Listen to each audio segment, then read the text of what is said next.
listening to Now Breakfast. Good morning. This is your daily security watch on Now Breakfast.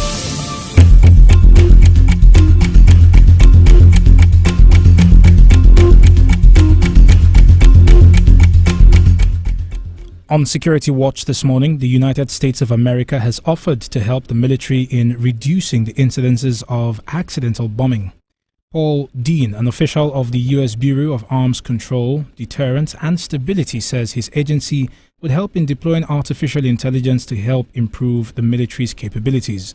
He also offered to partner with the federal government to curb the proliferation of arms and ammunition, and said his bureau is here to cooperate in areas of mutual interest and concern regarding the prohibition of chemical weapons, the pursuit of nuclear stability, the responsible use of outer space, and the use of risk reduction measures to advance issues of regional security. And also on Security Watch, the Federal Road Safety Corps FRSC says vehicle inspection officers, VIOs, can legally arrest traffic offenders depending on the state where they operate. FRSC Deputy Corps Marshal Bisi Kazim acknowledged the role VIOs play in complementing the responsibilities of the FRSC through the enforcement of traffic laws. He also encouraged motorists to comply with all established traffic regulations and to cooperate with VIO to enhance safety on the roads. And that's Security Watch this morning, but stay with us, there are more conversations on the way.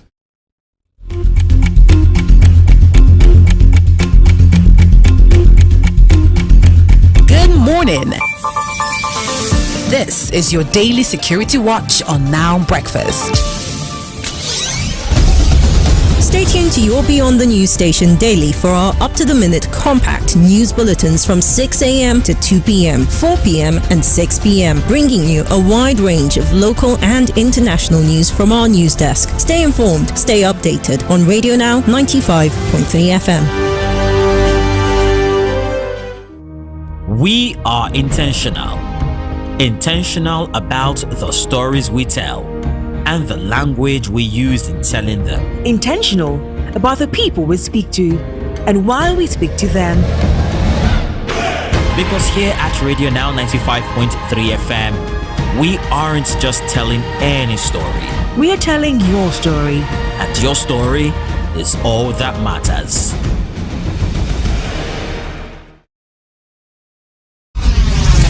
Every second and every minute, something new happens.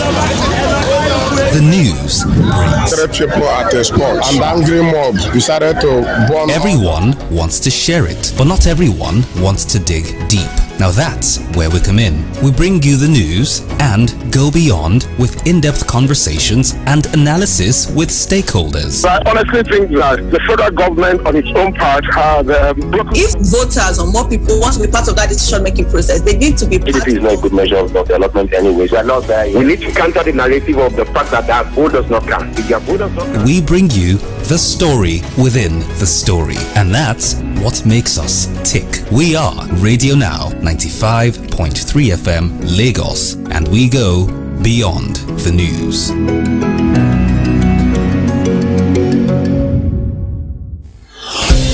The issues are all around us, but who talks about them?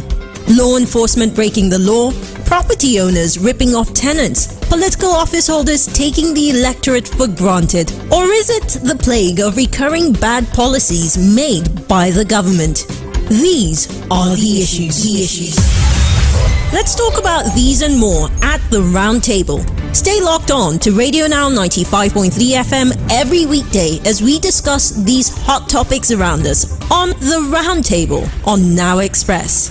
The Round Table, weekdays 5:30 p.m. In order to keep up with our culture of excellence and continue to bring you the very best of radio programming, we invite you, our dear esteemed listener, to share your concerns with us on any of our content and or broadcast practices that you consider unsatisfactory. You can reach us via WhatsApp on 0809 682 2595. That is 0809 682 2595. This is for us to get your feedback on our efforts to continue to build and maintain our relationship with you and also to serve you better. Thank you for choosing Radio Now 95.3 FM Lagos.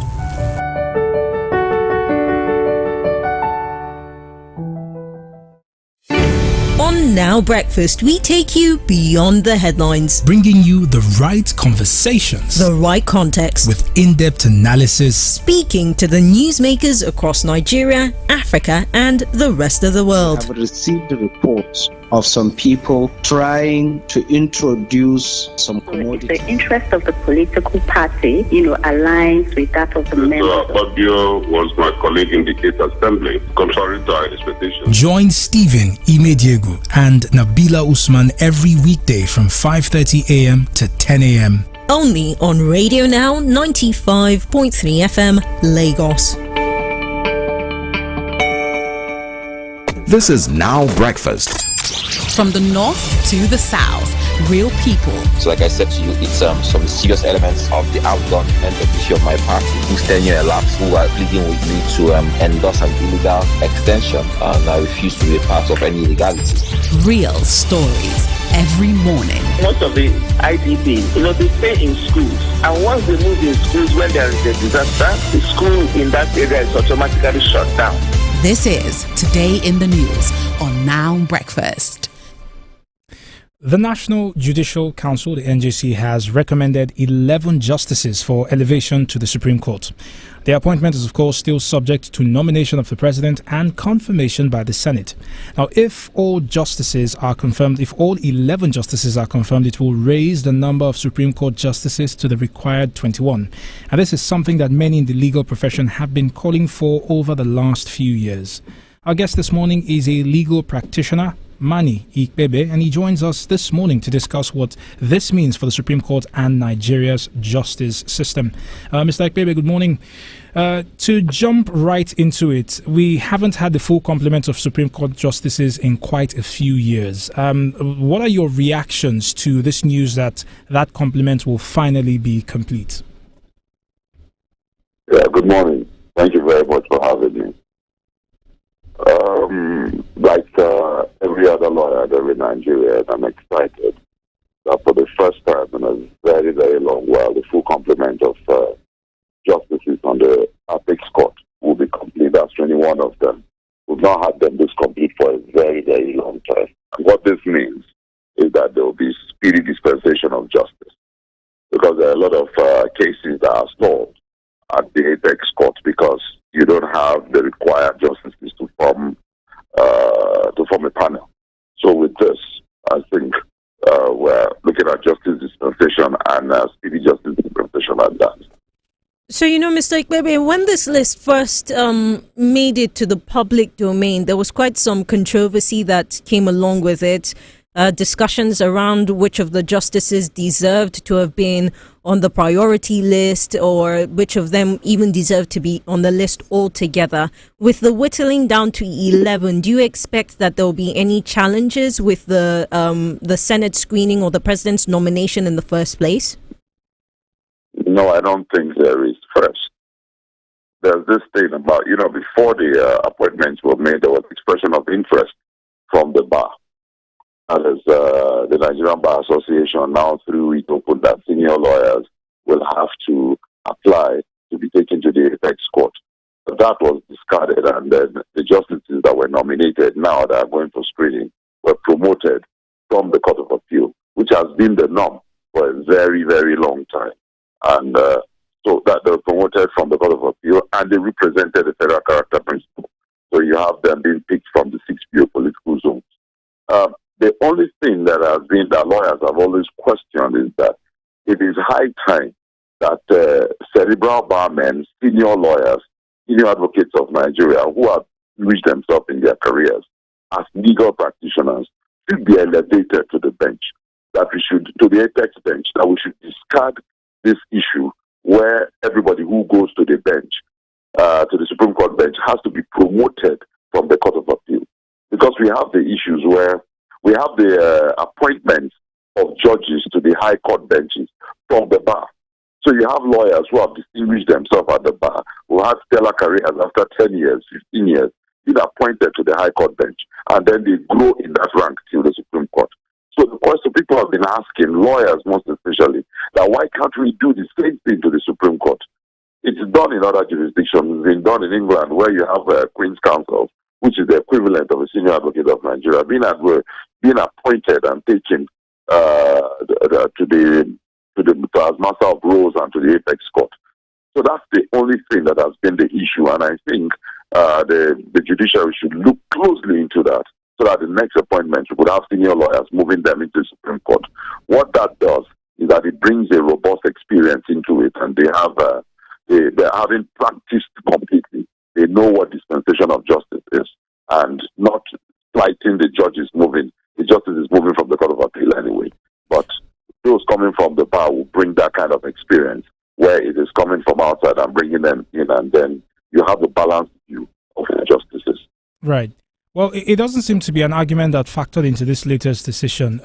Do you have an idea if this, can I call it a switch, will be applied anytime soon to the legal procedure in Nigeria? Well, I think it will happen soon, because this is the second time that there's been an expression of interest. So, when you keep beating at the door, it's either the door opens or you break it down. That's the way it is. So, gradually, I think it will happen. So this is the second time it has happened. The last time there were cerebral lawyers, senior advocates. I remember that our Kalu SAN applied, Anthony Digbe SAN applied, Lisa Bakova SAN applied, and several of them. So at the next time, I'm sure we will have this happening, and those considerations will come through. So I think it will be something. It's a conversation that's ongoing, and I know that somehow. They'll look into it and make it a priority. Thank you very much. Our guest this morning, Mani Ikpebe, speaking on the full complement of the Supreme Court justices that should be happening anytime soon. Now Breakfast continues from this conversation into Entertainment Now. We are intentional about the stories we tell and the language we use in telling them. Intentional about the people we speak to and why we speak to them. Because here at Radio Now 95.3 FM, we aren't just telling any story. We are telling your story. And your story is all that matters. You're listening to Now Breakfast. This is lifestyle. This is music. This is the movies. This is art. These are the stars behind the culture. This is Entertainment Now on Now Breakfast. Entertainment Now today is all about, forgive me, it's about reggae. I did say you should forgive me before we started, before I said that and pronounced it in such a way, but really it is about reggae. And our guest is Big Bob. And yes, Big Bob. He's a reggae artist and a graduate of business administration from the University of Lagos, Akoka. Must say there's a lot of pride. People call them Akokites. Like, no, I'm sorry. You sound like there's a lot of hubris in there. Pride goes before a fall. Be careful. Ouch. Look, we're going to introduce him in just a moment, right? Before we dive into it, let's give you a taste of his music. Get ready to bob your heads.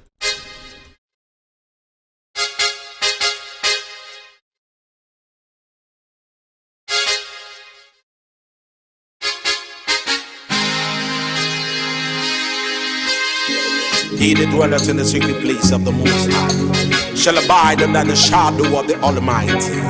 And I will say of the Lord, He is my refuge, my fortress, and Him alone will I fear. See that? Only with my eyes,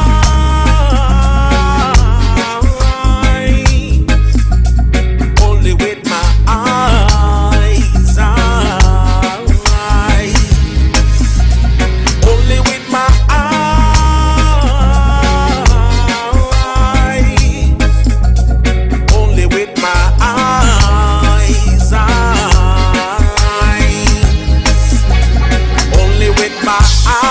Shall I behold and see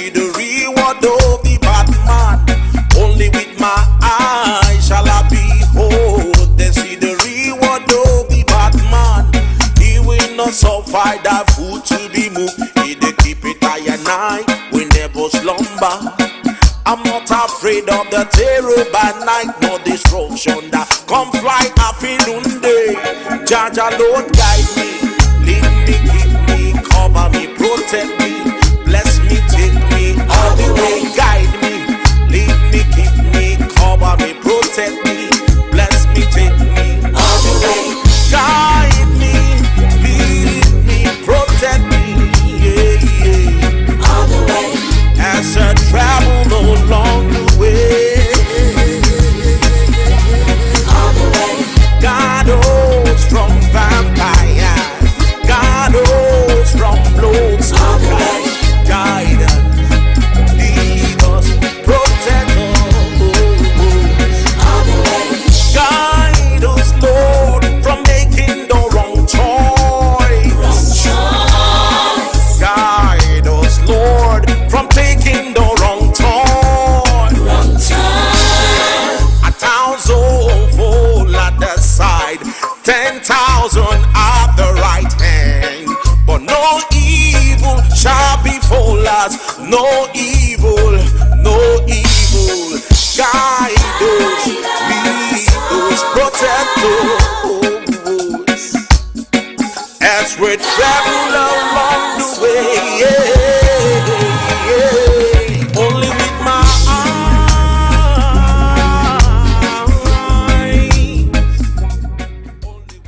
Big Bob is the visionary and coordinator of Jarise, a Christian reggae outreach concert, and also Exodus, the Reggaedim Shift. It's a platform used to promote and create video content for gospel artists across Nigeria. Big Bob joins us today on Entertainment Now. Good morning, Big Bob. What's the reggae version of good morning? Yeah, well, we'll say blessed rise. Yeah, man. All right, Big Bob, bless her eyes. Yeah, greetings now. Well, it's a pleasure to have you in the studio this morning. I must confess that hearing your music, I felt this is very nostalgic. Of course, reggae still exists till today. I don't think it's going anywhere. But I had the feeling that for the first maybe 10 or 15 seconds, I was about to hear Raskimono. And then in my head, I'm like, but Raskimono is no longer with us. So it's very, very nostalgic. Can you tell me about your influences when it comes to, reggae as a genre of music? All right, yeah. So I had lots of Jamaican influence.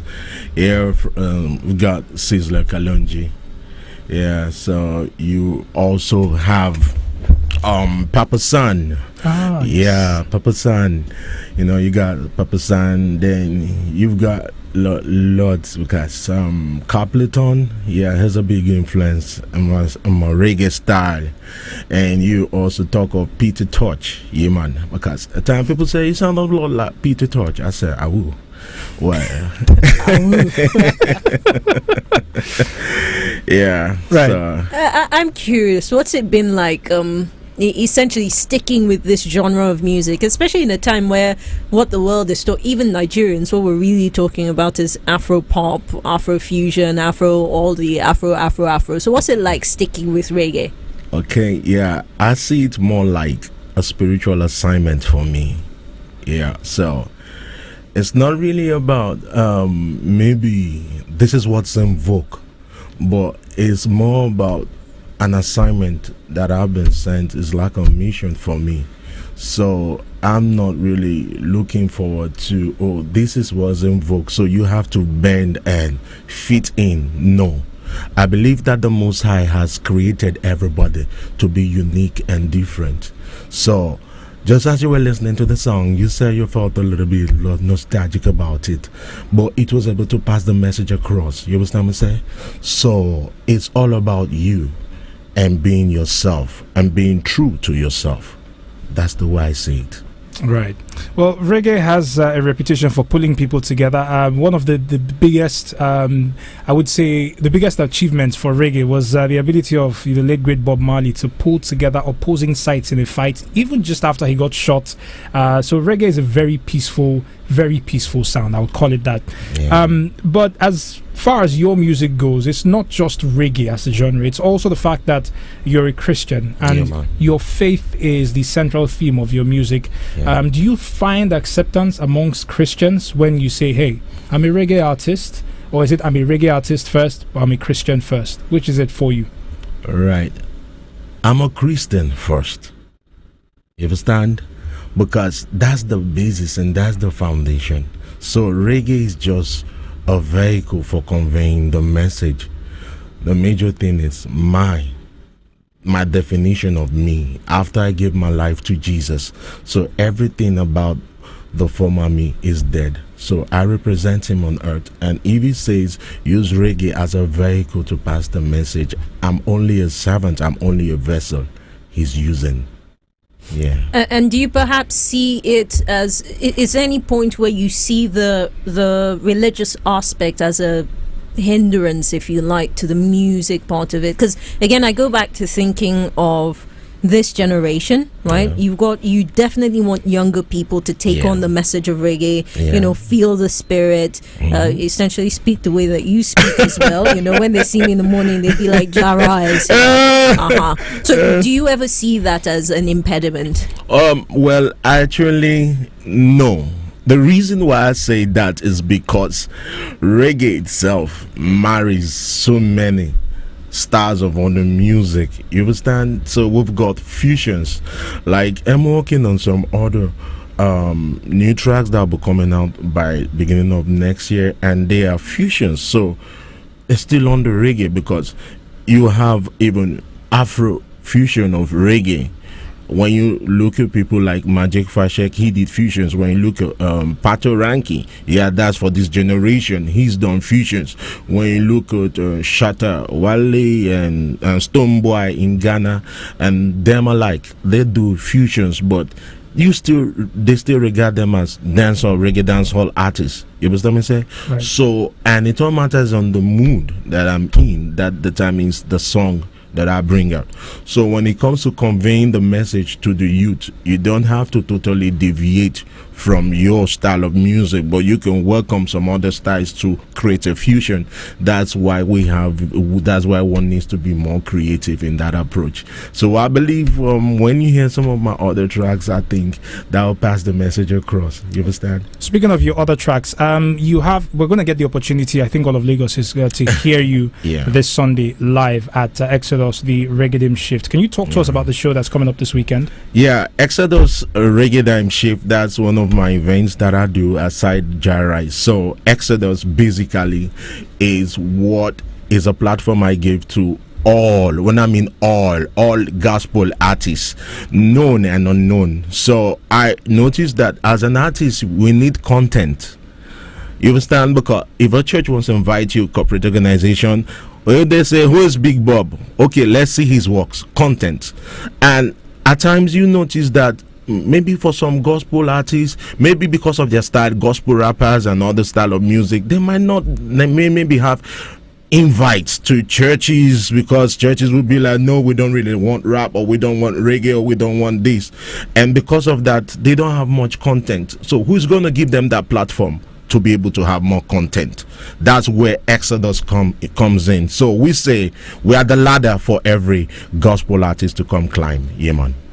Look, Big Bob, I am wishing you Stephen will be there with his dreads. Yeah, he's got, everybody wears wigs these days, so don't be surprised. You see him with a wig. Really, Nabila? Yeah. Now everybody knows. It was such a pleasure to have you in the studio, and we're wishing you good luck on Sunday. Yeah, man. Thanks so much. Yeah, so me I call you Empress.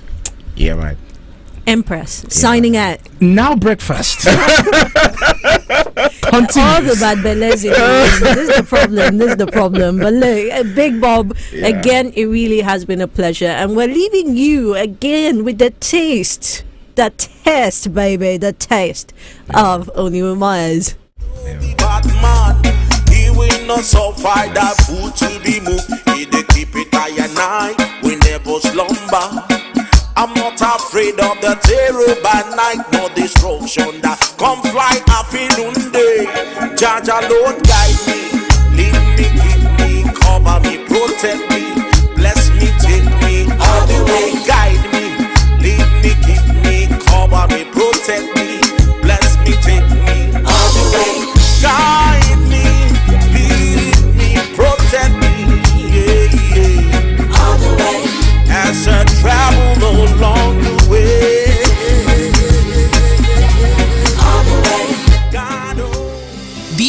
of our online community on Facebook. Like our page on www.facebook.com/This Is Radio Now to join every conversation on air and get up-to-date news information on the go. This is Radio Now 95.3 FM. Come for the news, stay for informed conversations.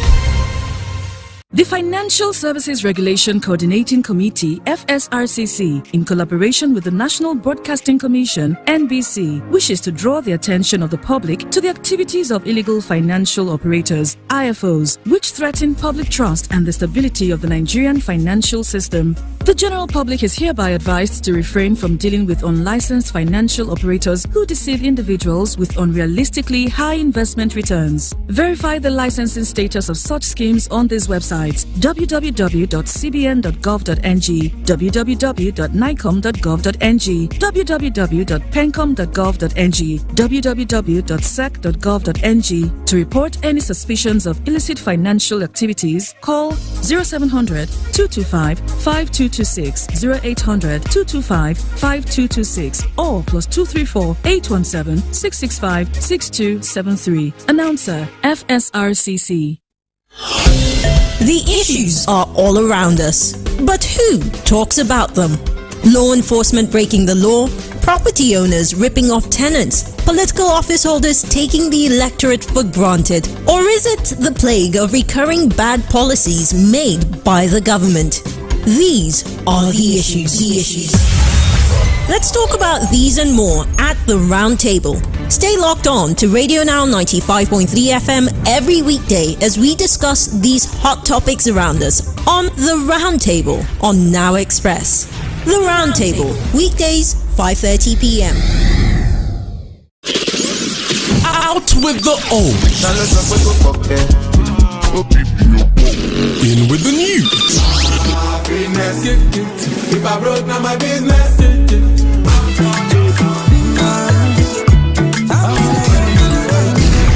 Listen to new sound, new music, fresh artists, and get to meet the newest kids on the block right here on Fridays by 7 to 7:30 p.m. on Bout to Blow. Exclusive to Radio Now 95.3 FM Lagos. Bout to Blow.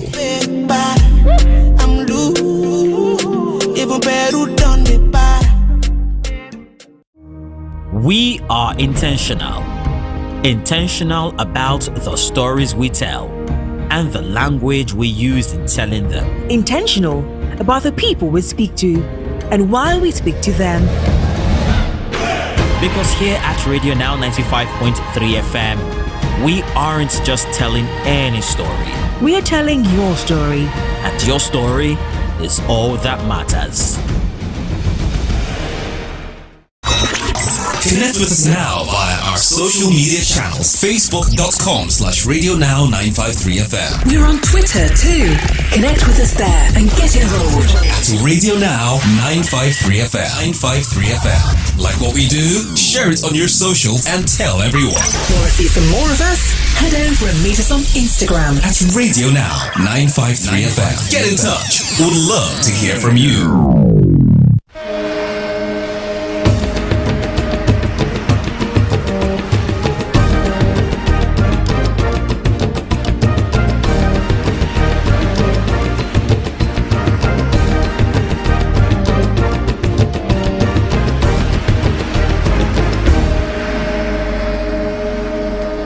For every news story, there's more.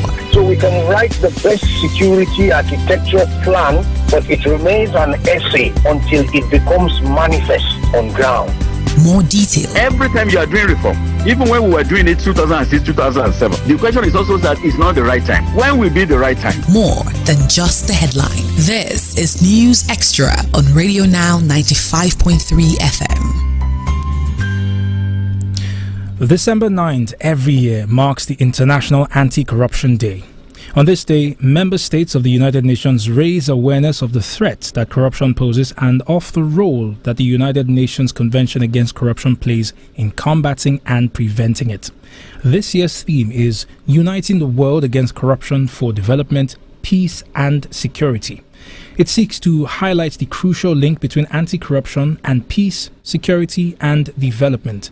Radio Now's Nabila Usman had a conversation with Umar Yakubu, the Executive Director of Center for Fiscal Transparency and Integrity. Integrity Watch, beg your pardon. Mr. Yakubu starts by commenting on the significance of the day. The significance of this day is very important to every country in the world. The United Nations realized way back in 2003 the need to combat corruption because it has been an impediment to development for societies to achieve their potential, where corruption has become a barrier to achieving such developmental goals. This year's theme talks about anti-corruption for development, peace and security. So talk to us about how corruption affects the development, security and peace of a nation.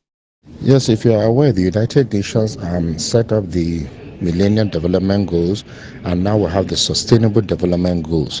So when you look at Sustainable Development Goal number 16, which calls for peaceful and justice and strong institutions for good governance, you realize that for there to be development, peace and security in the world, the corruption has to reduce. Taking in context into Nigeria, you can see all the challenges we have had in the last 20 years since democracy came in 1999. We have been having security issues, and most of them research has shown over and over again that is due to corruption at the state level, at the federal level, at the government level. Because when you improve the living standards of people, they are less susceptible to go and engage in crime. So when that does not happen, when politicians take money that doesn't belong to them, they increase and deepen the level of poverty. And when that happens, it breeds insecurity in the land. So that is why it's very important to understand that you need to combat corruption. Now, in Nigeria, we're 200 million people. We don't have enough hospitals. We don't have enough good schools, healthcare, the basic needs of life. And you see every year, report after report, billions leaving the country. And the reason for that is because of money laundering and illicit financial flows, where people are taking out money that belongs to the people. So if you don't combat corruption, we are going to continue going down in all the social indicators of development. Nigeria continues year on year to rank poorly in the Transparency International Corruption Perception Index. What are some of the key things that we need to implement in order to reverse this trend?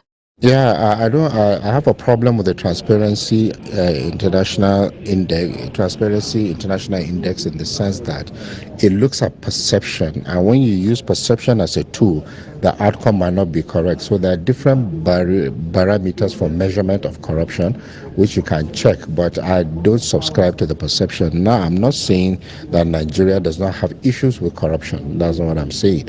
But there are things where you can measure corruption without using the Transparency International tool.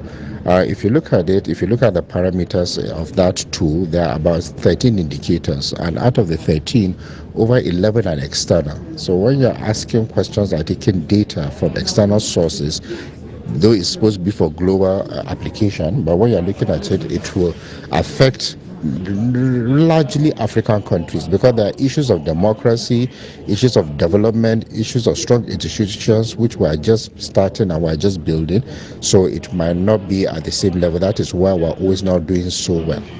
It's interesting that corruption is also present in the private sector, though we don't speak about it as much as we do regarding corruption in the public sector. How important would you say it is for us to have an anti-corruption or to have anti-corruption measures that are present within the private sector? Yeah, that's the unfortunate thing. Most researchers, civil society, media always focus on the public sector corruption, forgetting that without the private sector enabler or somebody that will cooperate with them, that it cannot happen. And there's less regulation there. I know most of the time, the private sector only comes in when they are charging somebody to court from the public sector side. But there is no effective mechanism in place in the private sector to ensure that corruption in that place, in conniving with the private people, in conniving with the public sector people, does not occur. So it's very low there, and there's a lot that needs to be done there. In the spirit of International Anti-Corruption Day, what can regular citizens do in contributing their own quota to the fight against corruption? Citizen engagement is very critical in combating corruption. The most important thing is for citizens to look at their local government budgets and level of implementation. If we get the local government and state right, I tell you, we'll get most of the things right. There's some level of progress at the federal level, but we're not having that at the state and local government level. And that's because most people are usually attracted to the center instead of looking at what happens at subnational level. So there needs to be more accountability. Accountability means demanding for information, demanding for action, and demanding for results of what needs to be done when people pay taxes to see where the monies go to and how they're expended. But there are a lot of factors that make people not to be interested. Most of the time, they're just simply waiting for their turn as well, where they want to just have an opportunity and take their portion of the cake. So that's part of the problem. There's a poverty issue and so many issues. So these are just my thoughts on this matter.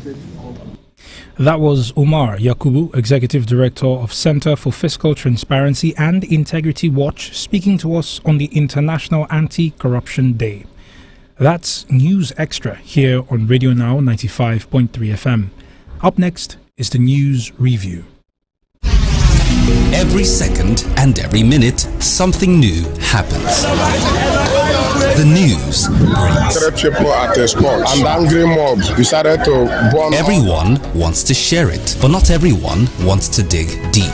Now that's where we come in. We bring you the news and go beyond with in-depth conversations and analysis with stakeholders. I honestly think that the federal government on its own part has broken. If voters or more people want to be part of that decision-making process, they need to be part. GDP is not a good measure of development anyways. We are not there yet. We need to counter the narrative of the fact that our vote does not count. If your vote does not count. We bring you the story within the story. And that's what makes us tick. We are Radio Now 95.3 FM Lagos, and we go beyond the news.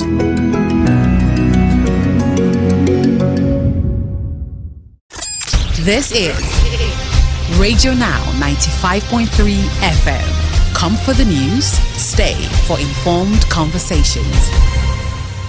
This is Now Breakfast. Grab a seat, pour a cup of coffee, and join the conversation on Now Breakfast. Let's go beyond the news. Let's talk facts. First and foremost, the government will never kowtow to the threat of any group to give it conditions. Let's discuss your opinion. The politicians in Nigeria don't understand the principle of politics. Today's biggest news stories. IPOB has been covered in themselves in glory. There is nothing special about them. It's like a witch cried at night and the child died falling money. This is the news review on Now Breakfast. Welcome back. It's the news review here on Radio Now 95.3 FM Lagos. Today's Friday, the 8th of December. And on the news review today, my name is Nabila Usman. On Entertainment Now, I was Empress, right? So I need to reintroduce myself, Nabila Usman, here in the studio with the reggae. Okay, sorry, Stephen. Wow, wow, you were really going to do that. Well, good morning to you, Lagos. I'll tell you to ignore Nabila, but she's here with me until 10 a.m. this morning, so we cannot ignore her at all. Nor can we ignore the news. There is quite a number of things that have happened in the last 24 hours, and we're going to be giving you the opportunity to talk about the issues that we will raise on the news with a very special person who I'm glad to speak to today. I was just going to, since we are doing introductions now, the People's President is joining us on News Review this morning.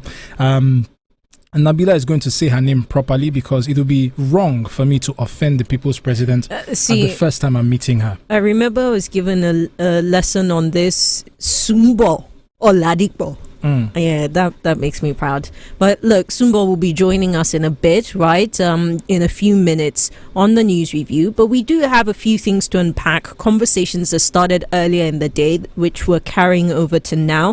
Sanusi Lamido Sanusi, former governor of the central bank and the leader of the Tijaniya movement in the country, he was speaking yesterday at the Bank Directors 2023 Bank Directors Conference, and he spoke on the issue of ways and means, the spirit that will haunt us until the Nigerian economy figures itself out. Of course, we're talking about the flouting of the ways and means by former CBN Governor Godwin Emefiele. And here's what SLS had to say about his own time when he was faced with a similar situation. When the National Assembly talks about ways and means, the question is, where were the oversight committees of the National Assembly? When they did the law, they said very clearly that the central bank can only lend to the federal government if the federal government has no money of its own. And that when you lend up to 5% of previous year's revenue. And once you reach that limit, the power of the governor to lend money to the government is extinguished. If you want to change it from 5% to 10% or 15%, you go and amend the law. You don't ask the central bank governor to break the law. But if the central bank has broken it, you had a National Assembly. The reason you have the protection for the governor of the bank is exactly so he can say no. We were all asked when we were governors to bring money. And Sarah knows, there was a day I was called by the finance minister, and she wanted us to, they needed 100 billion. And she called me and said she had spoken to Tunde Lemo, and he said he should speak to me. She should speak to me. And I said, why? And he said, you have reached your limit. We have reached our limit. He said, so what do you want me to do? Break the law? And at the end, we just agreed that, look, we've done our interim audit. We know how much we are going to pay you as dividend this year. We can give you an interim dividend. Sarah is there. And we agreed to give them an interim dividend, part of their surplus in advance. Okay? The finance minister understood that this is the law. The central bank governor is not supposed to break it. And there was a reason for that law. We had a conversation. We found a solution that did not break the law. There is absolutely nothing wrong with that act. The law, if the central bank had kept within that limit, we will not have inflation where we have it, we will not have exchange rates where we have it, we will not have these problems. Sanusi Lamido, Sanusi speaking very clearly as regards the ways and means, the problems that we have had as a nation, and the reason why we continue to have headaches as far as our economy is concerned. But that's not all that has been said this morning as far as the news is concerned. There's still a bit more to listen to. Yeah, here he speaks about the NNPC, right, and speaks about our ability as a country to earn dollars, essentially. So he starts off with the exchange rate, and we'll get into that now. And frankly, I think the Naira is where it should be, about 800. That's a really effective exchange rate. What we need to do is close the gap between the official and the BDC rates. However, after 1 or 2 years, the CME, we still have to pay back that money. And we have to address the fundamental question. Why is there no money coming in? Why is NNPC not able to bring in dollars? I'm sorry, this is the question that cost me my job. I will continue asking this question until NNPC is fixed or until I die. Where are the dollars? We need to shine light on NNPC. The finance minister cannot tell you, because he doesn't have a metering system that reports to him. The finance minister cannot tell you that today, this is how many barrels of oil that we produce and exported. He can only rely on NNPC telling him. Those barrels are revenue. They belong to finance. We've been talking about this for 10 years. We need a metering system. The finance ministry needs to know how much oil we are producing every day, how much oil we are selling, and where the money is going. Because if you don't fix the leakages in that system, if you don't fix the revenue, the dollar revenue issue, you will never fix the exchange rate problem. Sanusi Lamido, Sanusi asking an important question. Where are the dollars? Well, if I were to vouch an answer for that, I would say they are definitely not in my babariga, as I'm wearing a t-shirt this morning. And I traditionally don't have pockets in my natives. Maybe the new in the ones. room. I'm glad that Sumbo is here to return some sanity to the conversation. Sumbo, good morning. Good morning, Nabila. How are you doing? Doing well, doing good morning, well. Stephen. Good morning, Sumbo. It's good to have you on. Sumbo, yesterday SLS was at the bank directors conference, and that's where he touched on, he decided to shake a few tables. First of all, discussed how he revealed that he himself found himself in a similar situation to Godwin Emefiele, where the federal government, then Finance Minister Ngozi Okonjo-Iweala, came and said, look, we need more money. And he said, oh, federal government, how far? You guys have exceeded the money we can borrow you as according to the ways and means, right? And he said, okay, let's look for a different solution. We can give you dividends that you are supposed to earn. We'll give you the forwards, just give it to you in advance. So he was essentially saying that I've been there before and I did the right thing, which then raises the question of where Zainab Ahmed, who was the Minister of Finance during the tenure of Godwin Emefiele, where she was in the conversation. It gives us an idea of how individual decisions, seemingly individual decisions, were taken under the government of Muhammadu Buhari, and how dangerous it has been for us as a country. This is, just what came up in our conversation this morning. I wonder for you what it strikes. The whole issue of the petroleum department in Nigeria and the issue of money and the CBN and all of those things, they center on the fact that as long as we don't have, a division of labor truly executed, as long as somebody, holds a position supposedly of authority, but is not given the power to act, it becomes a problem. It's like, giving you the crown and taking the scepter away from you. So in the case of, but again, the individual personality also comes into place. It depends on what kind of person you are in terms of discipline, in terms of being able to hold your own down in any circumstances. So you find out that, is it SLS now that we call him, poses a different kind of person. He was able to stare the Minister of Finance in the face and said, look, this is it. This is how it's supposed to be. And, he was also able to technically find a way out of that quagmire. But look, the whole essence of this news item is the fact that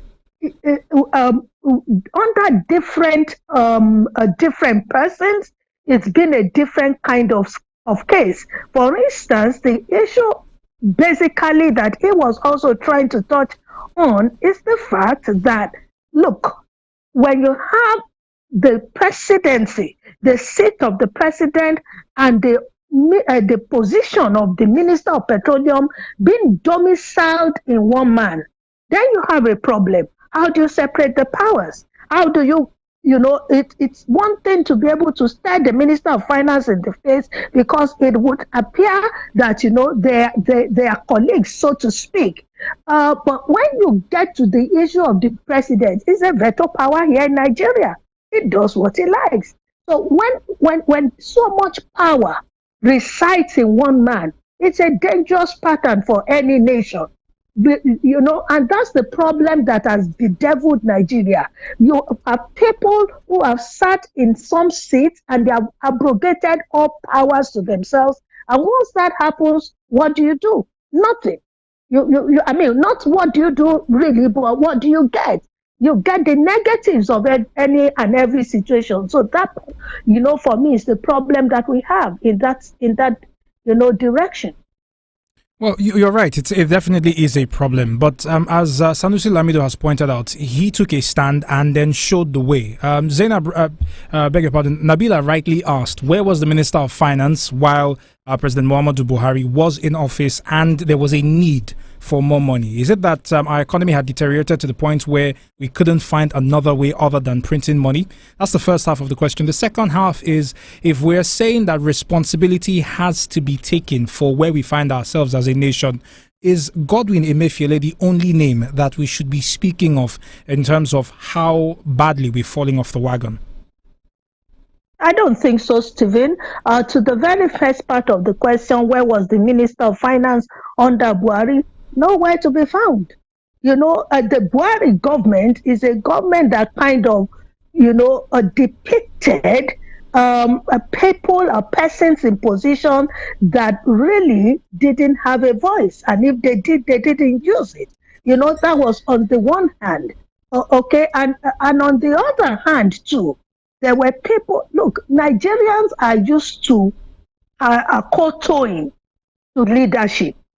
And that's a problem. And when you want to go the other way around, you stand out as a sore thumb. So for me, that Minister of Finance didn't have the bite, possibly didn't even know what to do, and so many other things that you can imagine. The moment you don't speak, people are allowed to make assumptions on your behalf. So that for me is the way I'm going to dismiss that. But to the second part of the question, I'm trying to remember now. Quickly tell me what's the second part of that question. Should we be talking to other people aside from Godwin Emefiele as regards the state of our economy and what happened during the Buhari administration? Okay, Emefiele is a scapegoat. That's one. But on the other hand, it was somebody that took it too far. You could say that it was somebody that carried out, I would suppose, the desires, the whims and caprices of his bosses to a very, very unprecedented extreme. He didn't have any filters. He didn't have any limitations. No. The word actually is boundaries. There were no boundaries. That's on the one hand. But on the other hand, he was a man that also had his own ambition. I mean, here was a man who tried to contest for the presidency while the incumbent, was there, who was his boss. So he was a man that operated under two, terrible things. Number one, he didn't have the powers to come against the people who put him in place and to do the right thing. And then he also had an inordinate ambition. So he's a man to be taken for the kill. Right. Well, thank you very much for that hot take, Sumbo. We're going to come back to this conversation in just a moment. We've got the headline news coming up right now. You're listening to Now Breakfast. Across Nigeria, Africa, and the world, this is Radio Now News.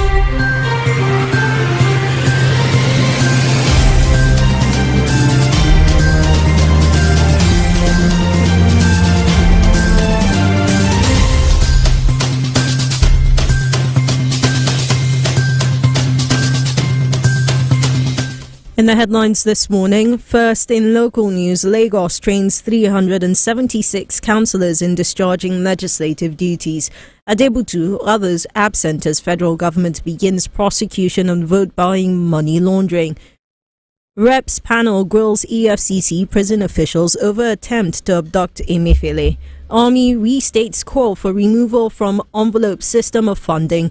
In business and economy, NECA blames exit of P&G, others on infrastructure policies. In showbiz and entertainment, Mamiwata gathers more acclaim at Africa Eye Film Festival. On the foreign scene, ECOWAS court declines Niger's request to suspend sanctions.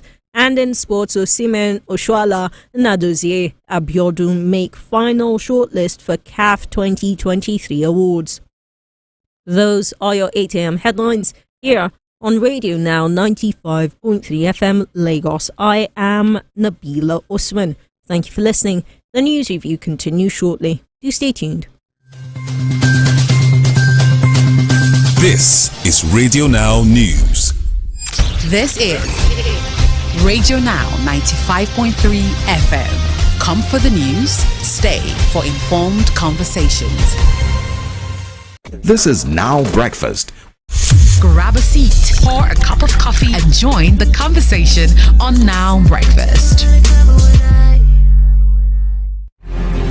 Let's go beyond the news. Let's talk facts. First and foremost, the government will never kowtow to the threat of any group to give it conditions. Let's discuss your opinion. The politicians in Nigeria don't understand the principle of politics. The day's biggest news stories. IPOB has been covered in themselves in glory. There is nothing special about them. It's like a witch cried at night and the child died falling money. This is the news review on Now Breakfast. You're welcome back into it. It's still the news review. My name is Stephen Imediegu. I have with me in the studio Nabila Osman. And of course, Sumbo is with us on the phone line this morning. We're looking at conversations that have broken in the last 24 hours. Just before the news headlines, we were talking about, we're reacting to the statements of the former central bank governor, Sanusi Lamido Sanusi, regarding the state of the economy, the position of the president as Minister of Petroleum, as well as the controversial ways and means that seems to have affected the Nigerian economy till this time. We're going to go to the newspaper headlines in just a moment, but there is another story that broke this morning, and we want to give you the opportunity to listen to it and speak to us on it. The Senator Adams Oshiomhole has taken to task the Nigerian Correctional Services over the feeding of inmates as well as the dogs that work for the Nigerian Correctional Services. Let's hear what he has to say about this particular conversation. How much did you spend last year feeding dogs? We have 800 per dog per day, and we have 900 dogs. Multiplied by 365. According to you, you feed that innocent who is presumed innocent with 750 naira a day at 250 naira per meal, and then a dog. You feed the dog with at least 800 naira a day. So a dog is better fed in Nigeria prison than an innocent Nigerian who is held. It's a policy issue, whether it is the intention of government to appropriate more money to feed animals than to feed human beings. Over to you, Sumbo. Adams Oshiomhole is concerned that we are spending a lot more money feeding dogs than feeding the human beings who are in Nigerian prisons for the purpose of being rehabilitated and readmitted to society. What's your reaction? Oh dear. The question is, we've always asked that question or pointed, fingers at that question, that issue. And that issue is the fact that what is the value of the Nigerian life? The Nigerian government doesn't really care about its people. And that would explain why this is so. Ordinarily, this revelation that Oshiomhole is bringing to the notice of the public is something that should have been noticed by the authorities, in that place, and should have been addressed before it even became something of public, consumption. The issue is, for me to, really make accurate comments on this, I would like to know what exactly is the budget. Is this situation, something that occurred at the budgetary level? Because we're Nigerians and we know ourselves and the things we do. Because it is possible that there's a budget, to feed prisoners that is much more than that. And in between the place of the budget, the allocation, and the expending of that money, something has gone wrong. But be that as it may, the conclusion of the matter would be for the Nigerian government to begin to respect its citizens. It doesn't matter the fact that these are prisoners. A prisoner in the Nigerian context is not necessarily somebody whose case has been finally determined and sent to jail. There are so many people in our prisons who are waiting trial, who have never even had the opportunity to be sentenced at all. So in such situations, like Oshiomhole said, they are presumed innocent. But even if they are not, how do you feed anybody with 800 naira in present day Nigeria?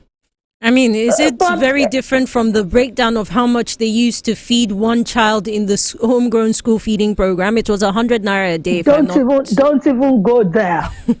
Don't even go there. The amount of money that was allocated to the homegrown school feeding program is, how much is that? Is it 70 naira or something? It was 100 naira per child. Was it 100? Can you imagine how soon I forgot? 100 naira per child. I'm not too sure about that, Nabila, because I remember very well that it was 40-something naira for the food and then 20-something naira for the protein. It wasn't up to 100 naira. So the protein could be meat, fish, or whatever. If it was meat, it was 25 naira, and I think fish was 27 naira, and the balance out of the 70 naira goes to the, regular food, maybe rice, beans, or whatever. It was 70 naira. So look at that. But the 70 naira for one meal, multiply by 3. If you are to give 3 meals, that's 210 naira. Even if it was 100 naira, as you say, that's 300 naira. What does it do? I saw things during the homegrown school feeding program in terms of the food. So this is who we are. And that's why the average Nigerian does not trust the Nigerian government. Because as far as Nigerians are concerned, you do these things to siphon money out in terms of the homegrown school feeding program, just to siphon money out. But in terms of the prisoners, I can almost bet you, Nabila, that if you go into that budget, you will see something entirely different.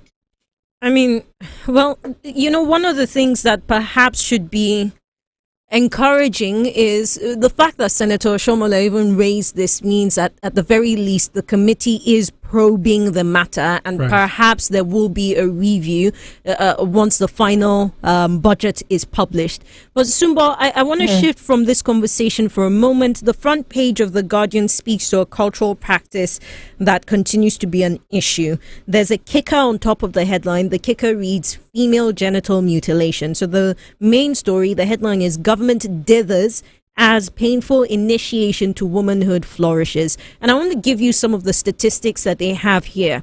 Nigeria has 19.9 million survivors of FGM, accounting for the third highest number of women and girls across the world. 3 million girls and women would have undergone FGM in Ebonyi, Ekiti, Imo, Osun, and Oyo states in the last 5 years. Only 13 states in the country have state laws that expressly prohibit female genital mutilation. And when you look at the figures, prevalence in the southeast, 35% prevalence, that's the highest. In the southwest, 30%. In the northeast, 6%. This is something that's been spoken about for a few decades now. It's illegal in a few places in the country, right? And of course, in a number of countries across the world. And we continue to insist that our forefathers said we should cut women up. Let me cede the floor to you, Sumbo. Perhaps you've got better thoughts than I. Well, incidentally, you are bringing me to my very area of work. I worked on FGM, for quite a while now. And I know some of those statistics. It's sad. It's something that has continued in spite of the amount of sensitization, advocacy that's been going on over the years, and also, the laws that the civil society organizations have been able to push for. Yes, there are laws in some of the, in some of the states, but the question is not just about the laws. It's about, are those laws being implemented? What's the language for laws in that regard now? How many people, are they being enforced? Are they being enforced? Thank you. And how many people have been prosecuted, for engaging in that practice? The truth of the matter is that it's, sometimes nil, and if there have been any prosecutions, very, very minimal and, insignificant. I believe that, like I said, this is the work that I do. We'll continue to do the sensitization and advocacies to the right quarters. But for that, for us to see any appreciable change, we need enforcement of the laws. For instance, Osun State, to the best of my knowledge, has the highest incidence of FGM. My organization has done a lot of engagement with law enforcement agencies to talk about these issues. But like I keep saying, it goes back to enforcement. I remember that when we trained the law enforcement agents in Osun State, and these were the leaders, commandants, and all of that, of the force. I remember a man, he was a commandant of the NSCDC. He was weeping like a woman. You know, there was another one that was apologizing, and by the time they came back for the second day, said he got home the day before and went and apologized to his family because he had engaged in that cultural act with his daughters. So I think sensitization is really, really key. The more people know and understand the negative effects of these things, maybe, you know, it would help. But enforcement, Nabila. Well, enforcement. Good words. Let's open up the phone lines now. We want to get your voice in as well. Our numbers are 0901 111 1953 as well as 0913 500953. You can also join us on WhatsApp. Our WhatsApp number is 0809 682 2595. It's the news review. We're looking at headlines across Nigeria, both on the Guardian newspapers as well as the Daily Trust. And we want to get your voice in on these issues. Let's get your voice this morning. We've got Ede on the line. Ede is in Egbeda. Hi, Ede. Good morning. Nabira, now you be this. Nami. Now you. Yes, a day. I want to greet my lady, Jared. My weekend is ready, not you. Don't worry, I know it's soon, but you're greeting. I know the spoil weekend for me, for Nigeria matter now. Nigeria, please. Good morning to you. Unfortunately, I can't hear well. My darling, good morning, Jared. Now, could I know the spoil this day for me? Now, as I go my village now, I rested before I come back now. Oh, yeah, sorry. Go ahead, Ede. I no go. What do you bring for your this? Maybe you go fight for your governor there. Sorry, you say? You go. You say? To follow your governor fight for Supreme Court. Not so they talk. They say you follow your governor, go fight for Supreme Court to restore him back. Ede, you could like trouble. It's not trouble. True. Not so they talk. Okay, fine, no problem. Believe them at your own peril.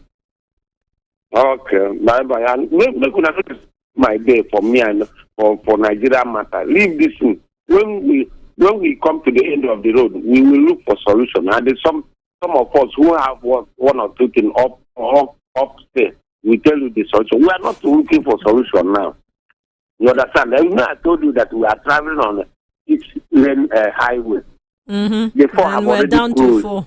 Okay, we're now down to 2. We are down. We usually. Hello, Ede. Cannot accommodate us again. We now look for. Okay, anybody who want to contribute now, as a person, do you have solution for what? Oh yeah, you give me your own solution. Which solution? You never reach when the time reach. Oh yeah, when the time reaches, you call us. At the game of affair, that time we begin to ask Nigerians, please, what do we do? That question will start coming because as you people keep on crying every day. Now, so the thing called keep on deteriorating every day. Allow me to beg after all the matches. They're still playing my league now. Oh, yeah. Thank you, Premier League and the Champion League. I'm better part. Good luck to you. Thank you, Ed. Appreciate your contribution. 0913 500953. Again, that is 0913 500953 and 0901 1111953. Send us a WhatsApp message to 0809 682 2595. This morning, the conversations we've had from the Senate committee that's been probing matters regarding the correctional service, they found out that Nigerian dogs within the correctional service. Oh, yeah, actually, the dogs have an identity. They're Nigerian. Interesting.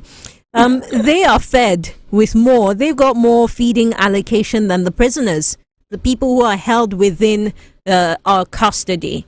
We've got Ambassador Musbah on the line. Ambassador Musbah, good morning. You are now coming to call me. I have to fight out with you. Even Sumba too. Disappear sometimes. You start telling us, both of you, they all disappear at times. Kami, how are you? It's not Kami, it's Stephen. Ambassador, good morning. They will not ignore you. Man to man. Yeah. Ambassador is Stephen. Ambassador, your wala in Nigeria, is it not enough for someone to disappear? For almost 2 weeks. now? You don't tell us why you did not show off. You and Nabila. Now, next week, you go say. Ambassador Musbah, leave that matter. Just make your contribution. Let's come back to it. I'm not disappointed about my country. I will make my comment. Look, I'll say the truth about the feeding. Although the money they are using to fill the prisoner is nothing to write home about. But I want to put this to you.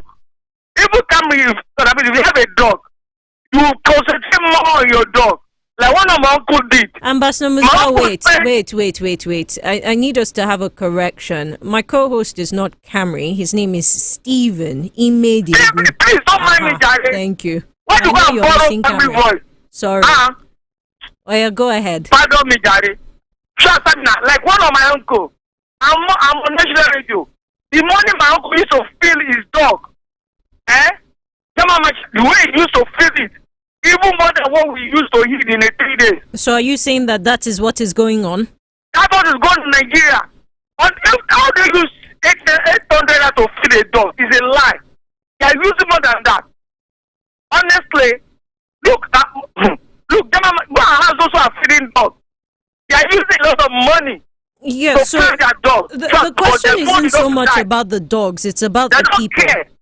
Once you don't care about human beings, the human being can survive. They don't want their dog to look shape. Pay a lot of money. So sometimes they use over 15,000. I mean, look, we don't deceive ourselves. Let us put the money to feed the prisoners. Put more money. Don't compare dog with that one. People should not know. You said know that you cannot use that money to feed a dog. That big dog, Let's leave that. On the other second issue, look, it's that time we come of age in this country as a people. Like I told you, we are part of the problem. We are part of it. So I'm losing hope. We don't lose our country. What do we learn? Do we learn anything from last election? We should ask ourselves, we must have learned something to correct it. Once I'm not going to vote again, no, we are disappointing ourselves. We need to learn one lesson. What do we do wrong? What we not supposed to do, we did not. Okay. Look, let's say to not vote apathy, and on that, look, let me leave that one. On that child mutilation, many people are guilty of this. They should pay capital punishment on that. Because they are doing that lady, that young girl, worst thing of his life. Because that person can never enjoy his life. So when he grows, he cannot. But he's innocent. Ambassador let us go. Ambassador. If you want to decide to do it by ourselves, do it. You'll be capital punishment for anybody that gives that act. That will put an end to it. Thank you very much. That young lady just like that. Thank you very much. What if she also enjoy? You were taking off because of one thing or the other. Capital punishment, honestly, you put an end to this. Thank you. Right. Thank you very much, Ambassador Musbah. Gift joins us from Shomolu this morning. Gift, good morning. Good morning. Good morning, Gift. Thank you for holding. No problem. Please go ahead. Yeah. Okay. Nigeria's situation is really a big mess. What baffles me about Nigeria's situation is when I know that the situation is irreparable was after the EndSARS protest and all that. What happens that period? The death across the nation, the tragedy. The people came out of that mess, continued their life as normal. The police as an institution came out of that mess, that tragedy. They continue the atrocity as if nothing had happened. The government too came out of that tragedy. We came out of that tragedy as a nation. Nothing happened. We continue our life as if nothing happened. So that gave me a lot of concern, and I know that Nigeria's situation is almost irreparable. Just look at what happened. Military men killed innocent people, and they said it was an innocent mistake. Innocent mistake. And people are clapping hands for them that it was an innocent mistake. Nobody has lost his job. Nobody has been tried. They just set up a committee as usual to investigate. Then Oshomola is part of the problem. is saying things, and the man is good at talking. So he will just talk and make the headline. That is how he makes What his would you living rather too. he do? And exploit the What nation. would you rather have him do? No, I just want to just refer to Shomole because it's part of the issue. He's in the government. He's part of the. He was APC national chairman. The thing didn't start today. Right. He has always been there. It's just a mess of us as a nation.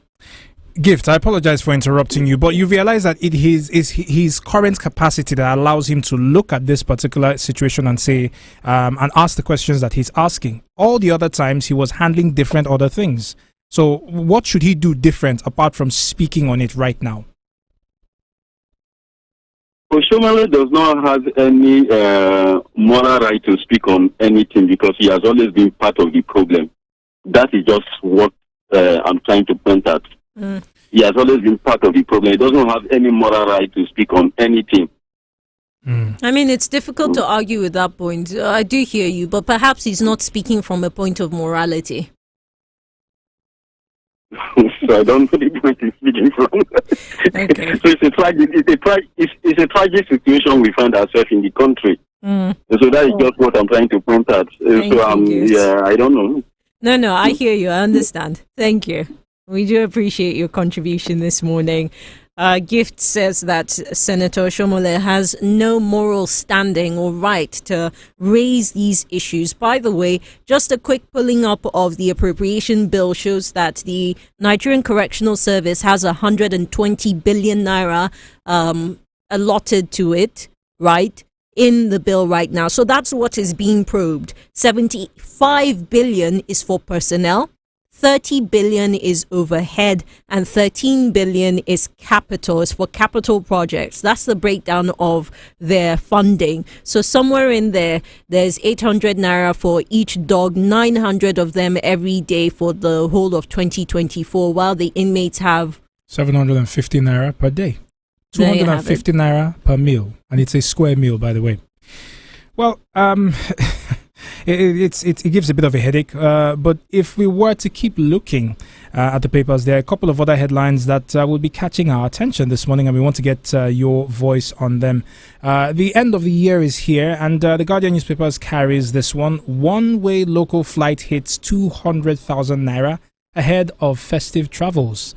And Nabila, this throws us back to the week and realizing that a lot of us will not be traveling this holidays because we just can't afford it. But let's take a call before we jump into this conversation. Hi, Dr. Paul. Good morning. Good morning, Abel and Steve and Madam Osumba. Welcome. Good morning, Dr. Paul. Yeah. So many stories captivate my interest this morning. But firstly, issue of feeding for inmates. There was a time if people carry minister, the minister from 2010. The prison this year with 14,000 naira daily.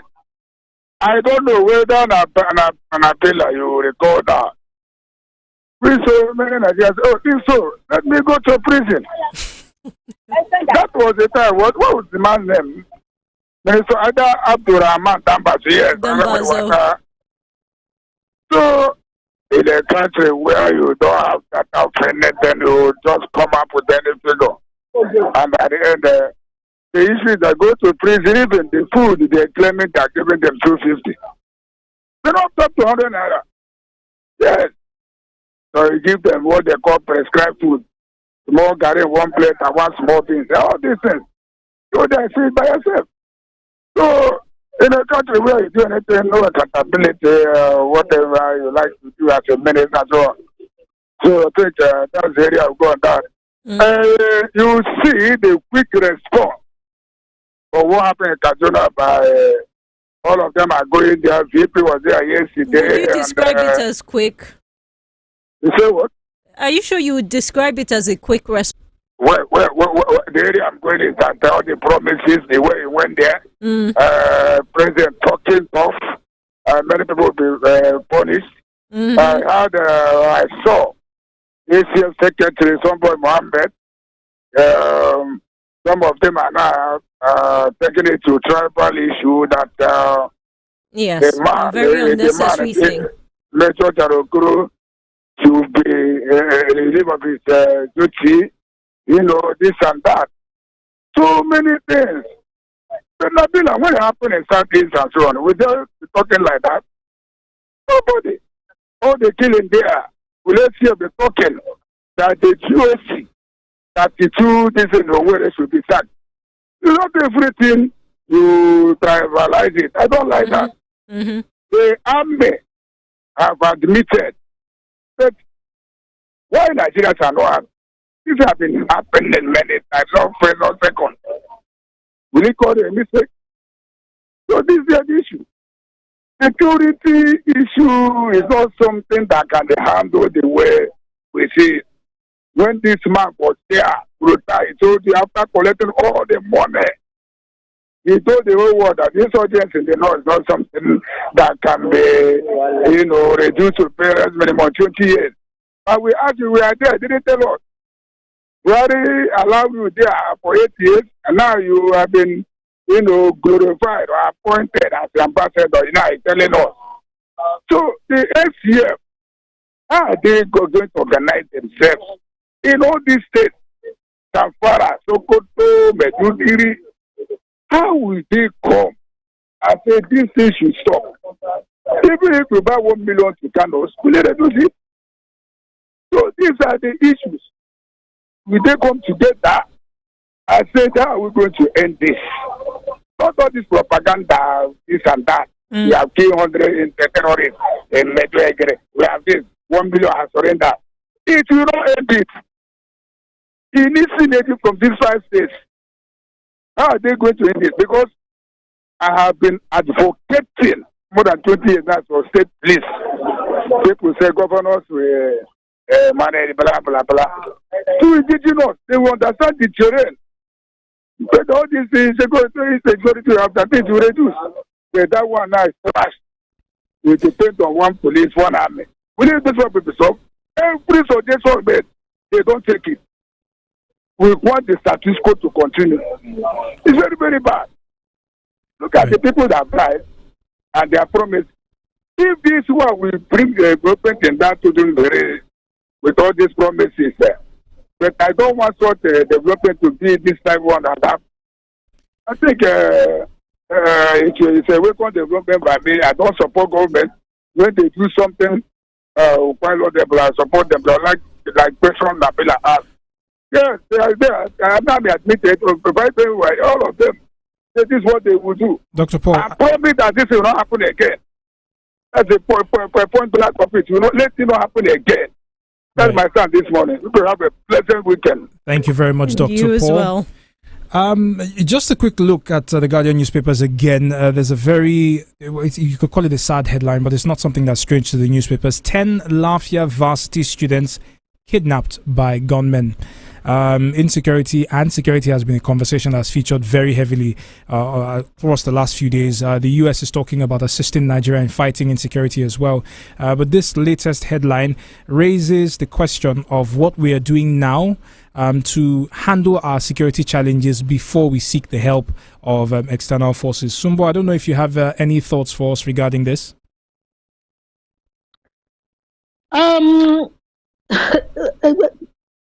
Stephen, yes, ma'am.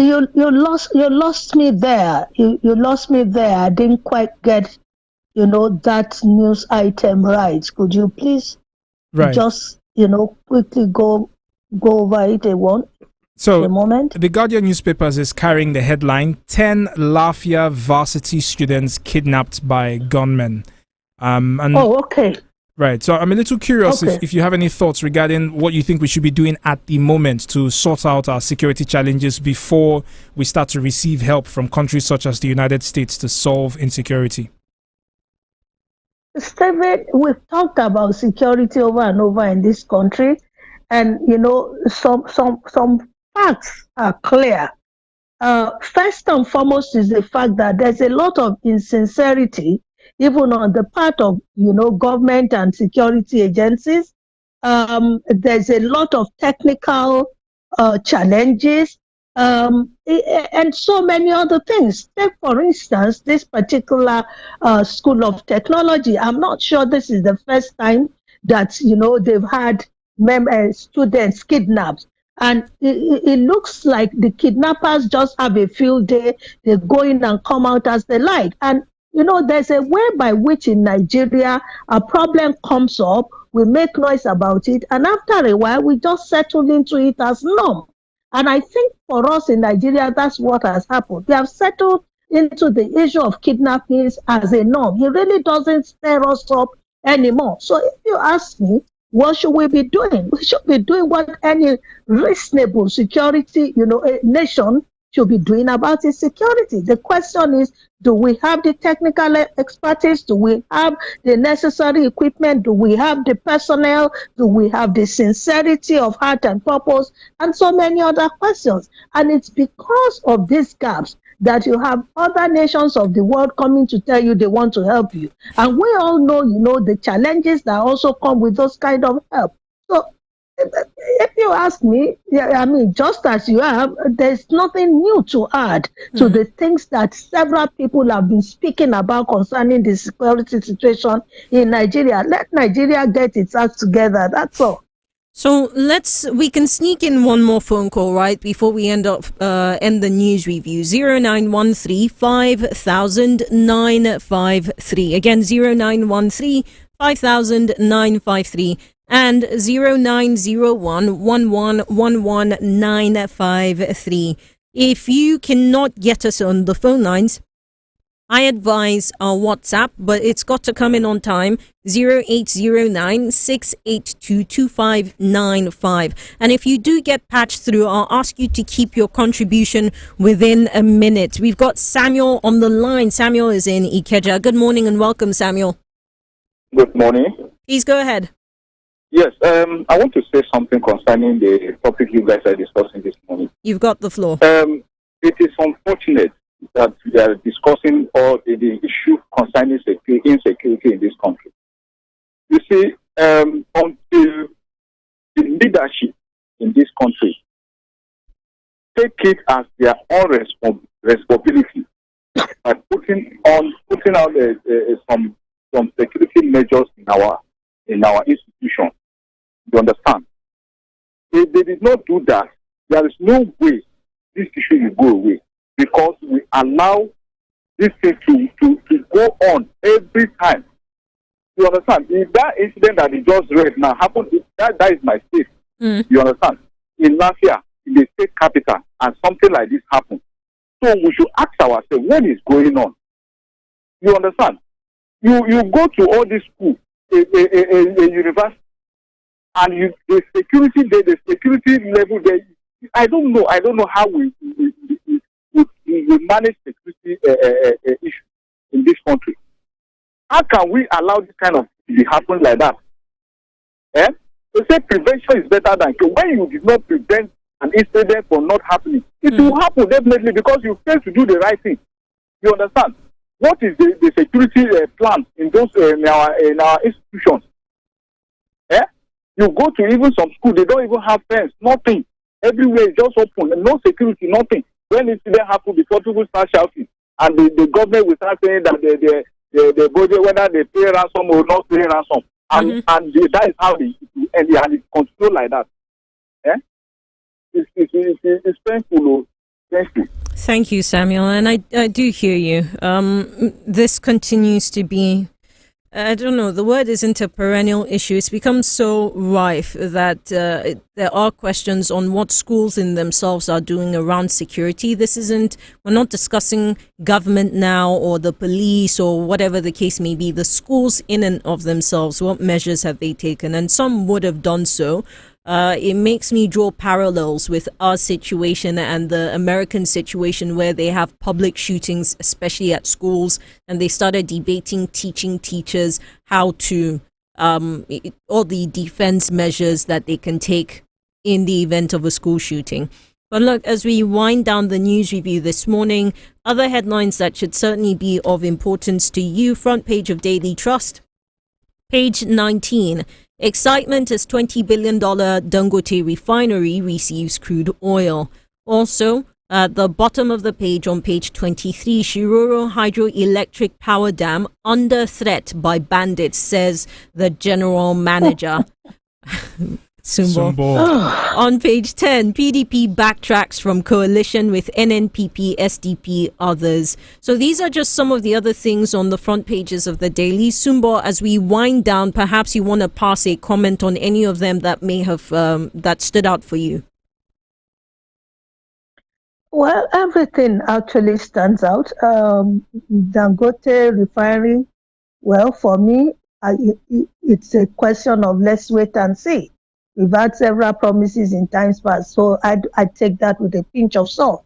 When I see, I would believe. On the issue of the Shiroro Dam, now bandits are moving away from people and they are threatening,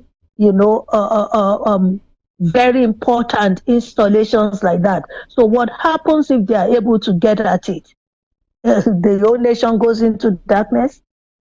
My sister, my brother are tired for Nigeria's story. Apologies. Apologies. I really don't think I have any comment. I hear you, Sumbo. Yes, we should all take a deep breath and think about Nigeria and start working towards making her a better nation for each and every one of us. First of all, I want to say thank you. It's been an absolute pleasure speaking to you, especially on a Friday. You made Friday special for me. And we look forward to speaking with you again soon so that you don't get accused of running away. Thank you, Sumbo, for your time. Thank you, Stephen. Thank you, Nabila. You guys have a great weekend. You too. You too. Well, from the news review, we turn to business matters as Aramide Folorunsho tells us where the money is going in the Nigerian market. Do stay tuned. We are intentional about the stories we tell and the language we use in telling them. Intentional about the people we speak to and why we speak to them. Because here at Radio Now 95.3 FM, we aren't just telling any story. We are telling your story. And your story is all that matters. Every second and every minute, something new happens. The news breaks. People at a spot, and angry mob decided to bomb. Everyone wants to share it, but not everyone wants to dig deep. Now that's where we come in. We bring you the news and go beyond with in-depth conversations and analysis with stakeholders. I honestly think that the federal government on its own part has broken. If voters or more people want to be part of that decision-making process, they need to be part PDP is not a good measure of development anyways. We are not there yet. We need to counter the narrative of the fact that their vote does not count. If their vote does not count. We bring you the story within the story. And that's what makes us tick. We are Radio Now 95.3 FM Lagos, and we go beyond the news.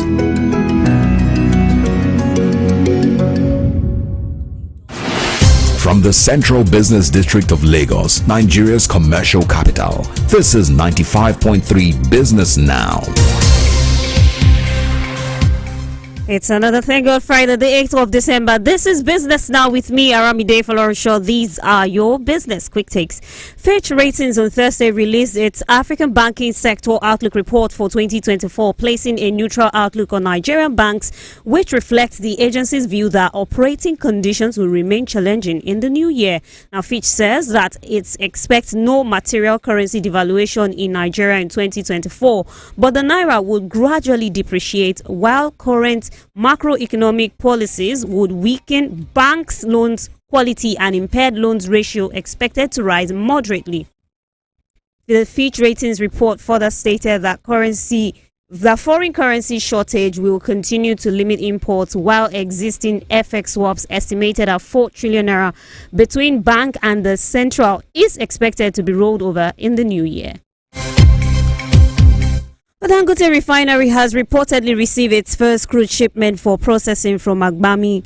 Industry sources and tanker data tracked by S&P Global says that the first crude shipment via Otis tanker carrying 950,000 barrels of oil was due to arrive Dangote refinery in Lekki around 8 p.m. yesterday. Agbami is operated by Chevron and one of Nigeria's major deep water developments, producing a type of premium light sweet crude. Dangote refinery was scheduled to start operations this month.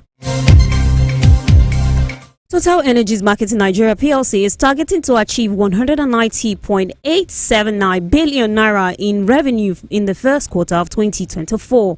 The energy trading company revealed in its first quarter 2024 earnings forecast that it expects to rake in 26.339 billion naira in gross profit and a profit before and after tax of 4.477 billion naira and 2.955 billion naira respectively. The projected income tax expenses for the period is 1.522 billion naira, while cost of sales was projected at 164.54 billion naira for the period under review.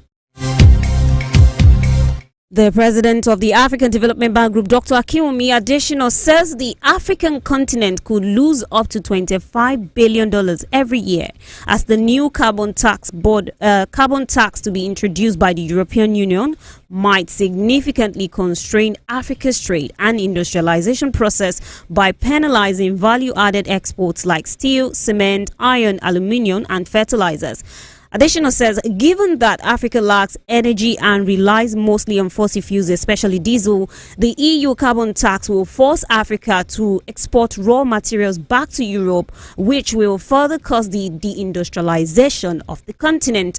Speaking on the EU carbon tax, the president of the African Export-Import Bank, Professor Benedict Orama, warned that preliminary results of a study recently commissioned by Afreximbank reveals that the rapid decarbonization of fossil fuel exporting countries in Africa could cut merchandise exports by $150 million. The Nigeria Customs Service has adjusted the exchange rate for cargo clearance from 783 naira to 952 naira to the US dollar, representing a 22.8% increase. And the adjustment was done via the federal government's single window trade portal of the Customs Service, reflecting a further depreciation of the naira at the official exchange rate window against the American greenback. Nigerian President Bola Ahmed Tinubu has approved the appointment of 9 members to serve on the Governing Council and Management Team of the Nigerian Content Development and Monitoring Board, NCD-MB. The list includes the Minister of State for Petroleum Resources, Heineke Lopo-Ebere, as the chairman, and Felix Ogbe serving as the executive secretary. Meanwhile, President Tinubu has also appointed 4 new members to the board of the National Council on Privatization. The 4 individuals that would represent the private sector on the council are Oluwole Oshin, Mohammed Mustafa Bintube, Olaiwola Yahaya, and Akwa Efyong Okun. Coming up after the break, Nigeria's private sector factory index contracts again in November. Join us again, everyone. This is 95.3 Business Now. Connect with us now via our social media channels. Facebook.com/RadioNow953FM. We're on Twitter too. Connect with us there and get involved. At Radio Now 953FM. 953FM. Like what we do? Share it on your socials and tell everyone. Want to see some more of us? Head over and meet us on Instagram at Radio Now 953FM. Get in touch. We'd love to hear from you. We are Radio Now 95.3 FM Lagos. This is 95.3 Business Now. Welcome back to Business Now. Nigeria's manufacturing activity measured by what is called the Purchasing Managers Index or PMI dropped to the lowest in 8 months, reading 48.0 in November from 49.1 in the previous month, marking the second consecutive month of contraction. That's according to an independent report released by Stanbic IBTC. In its published PMI report for November, Stanbic IBTC Capital noted that business activity in Nigeria has declined 4 times so far in 2023 due to the reforms implemented by President Tinubu's administration. Discussing this with me now is Bongo Adi, a professor of economics at the Lagos Business School. Good morning, Professor. We thank you for coming through on the line, sir. Good morning. Thanks for having me. All right, Prof, what do you make of the latest PMI contraction report, and what does it reflect about the current state of the Nigerian economy? Well, the PMI is one of the most important economic indicators. It's a leading indicator. The leading indicator is one that tells you the state of the economy at the current time. Unlike a lagging indicator such as the GDP, growth rate. That is a lagging indicator because it tells you what happened in the past. GDP figures never, come out until maybe 2 or 3 quarters after. But the PMI is, a monthly indicator. It's released every month, just like the inflation rate. So it's a leading indicator of business activities that tells you how things are. Why is it an important economic indicator? So it is a survey of the sentiment of purchasing managers of leading manufacturing firms. I mean, the real sector of the economy. So purchasing managers are usually market facing in the sense that they know the trend in the market. They know about the outward bound logistics and inward bound logistics in terms of inventory levels and accumulation, as well as the state of evacuation of products from the warehouses. So they're also in tune with market conditions. So their opinion is very important. So when they are surveyed, now if it is above 50, I mean their sentiment, weighted and it's above 50, that tells you that there is some level of optimism regarding economic activity. So they are kind of bullish. They expect that demand will be high, prices are low, so inventory levels will be low. But if it is below 50, that signals pessimism in the sense that they do not have the confidence that the economy is moving, that demand will be robust, or that cost of production will be low. So we've had this because of the removal of fuel subsidy and the exchange rate reforms embarked on by the current administration. That has had a very significant impact, downward impact on the economy. So demand levels, in terms of aggregate demand, has gone down massively. So what it means is that firms are no longer selling as before. So with that contraction of aggregate demand, firm production levels have also gone down. And then we also have this rampage in inflation. Now, that means the cost of production has also increased. All right. So, yes. All right, Prof. Now, how would this consecutive decline in local factory activity impact the country's quest for rapid foreign direct investment? Already done that. Let's forget about investment for a moment. Let's look at how it affects the economy right now, or what the prospects are for the economy. Now, whenever you have the PMI going down for 4 consecutive quarters, we've seen two quarters now. So 2 months now. So if it keeps going for up to 6 months, then you will now expect that you're going to have massive contraction in the GDP growth rate. And then if there is massive contraction in GDP growth rate, then you now begin to look at unemployment to increase, interest rates to go up, and inflation to even increase further because demand is shrinking. But then so the impact is ambiguous. So in terms of investment, again, it tells you that conditions are not right. So an investor is looking at the demand conditions before the decision to pull in capital into an economy. So when the PMI is shrinking or going south, what it signals to a potential investor is that climate is not conducive for any sort of investment. And you can also see that manifesting in the sense that some firms recently, just a few days ago, we heard that another pharmaceutical company is pulling out of Nigeria, preferring to be importing products into the country rather than manufacturing from here. So these all add up to, signal a worsening business environment. Okay, Prof. But then, what is now your outlook on the country's manufacturing or factory activity moving forward into the new year 2024? Well, the Projected Monetary Index is all that any economist needs to make any sort of meaningful prediction regarding the economy. I remember Alan Greenspan, when he was the chairman of Federal Reserve in the United States, when he was asked what he thought was the greatest or most significant economic indicator, he didn't miss words. He said it's the PMI.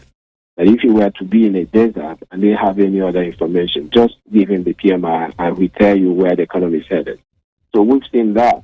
In the U.S., for instance, you will have the PMI and then you will also have the logistics index, which is about, not logistics index, but the truck sales. Now, when truck sales, goes up, that tells you that there's, very fast movement of goods and services and the economy, which tells you that things are really moving in the right direction. So when you mix that with the PMI, you can tell where the economy is headed. Now, in our own case, in that logistics movement of goods have also increased because of infrastructure constraints. All the linking interstate roads in Nigeria, most of them, especially the North-South Road and all of that, have all but collapsed. So that tells you that trucks are not moving, and then PMI is going south. So put that together, and now this is November, when you expect that the Christmas spending will kind of activate more productivity in the system. Yes, indeed. So if you're having that sort of figures for November, that tells you that next year is going to be even worse. It's unfortunate that we have to be predicting such kind of odious, situation for the country, but that's what it is pointing at right now. All right. Indeed, Bongo Adi, a professor of economics at the Lagos Business School. Thank you so much for your deep insight, and do have a great weekend ahead. Thank you very much. Thanks for having me. All right, you're welcome. Let's give you a brief of Thursday's trading day. Equities will begin with that. The Nigerian stock market traded with bearish sentiments as profit-taking activities in UBA that slipped 0.45%. Access cost slumped 5.21%. We've got JITGO 1.76% in the red. FBN Holdings 9.86% in the water. Zenith Bank down 2.35%, and other tier 1 banks led a 0.49% decline in the NGX benchmark index. All right, let's look at foreign exchange now. The Naira rebounds by 12.8% to 843 Naira 07 kobo against the US dollar at the Nigerian Autonomous Foreign Exchange Market. And a quick look at our prices that rose in early trade on Friday, but were on track to fall 6% for the week, hovering near 6-month lows, and investors fretting about weak energy demand in Asia, combined with high U.S. crude production. Now, Brent crude futures rose 68 cents or 0.9% to $74.73 a barrel, while the U.S. West Texas Intermediate crude futures gained 64 cents, also up 0.9% to $69.98 a barrel. So Brent and WTI crude futures are on track to fall 5.8% and 6% for the week, respectively. That's despite a recent supply cut agreement from the Organization of the Petroleum Exporting Countries and Allies, known as OPEC+. Well, that's your business now for today, Friday, the 8th of December. I am Aramide Folorunshaw, and we thank you for listening. This show would be back bright and early on Monday. Bye for now. This is 95.3 Business Now.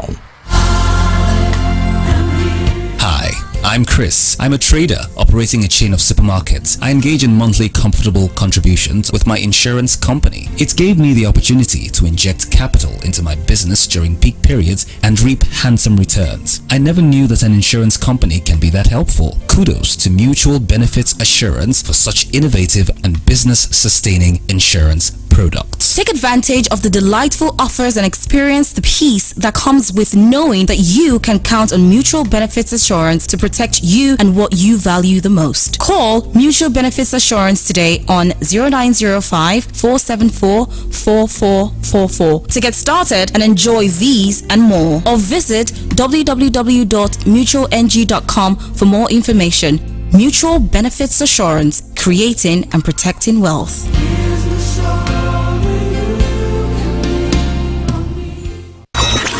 Connect with us now via our social media channels. Facebook.com/RadioNow953FM. We're on Twitter too. Connect with us there and get involved. At RadioNow953FM. 953FM. Like what we do? Share it on your socials and tell everyone. Want to see some more of us? Head over and meet us on Instagram at RadioNow953FM. Get in touch. We'd love to hear from you. You're listening to Now Breakfast. On the show this morning, something new in the next hour. Something different. I've been tempted to sing a lot throughout today, so in the event that I accidentally break out into song, do not be perturbed. It's Friday. And because it's Friday, something special is coming your way at 9 o'clock. It's not the special, but it's the special. You're used to hearing Mindspace on Mondays. Well, it is our pleasure to inform you that Mindspace has moved to Fridays right after the news at 9. So you can expect the trusty Mr. Oluwemi to be on the show this morning in just a few minutes. And you want to stick around, we've got the news coming up next.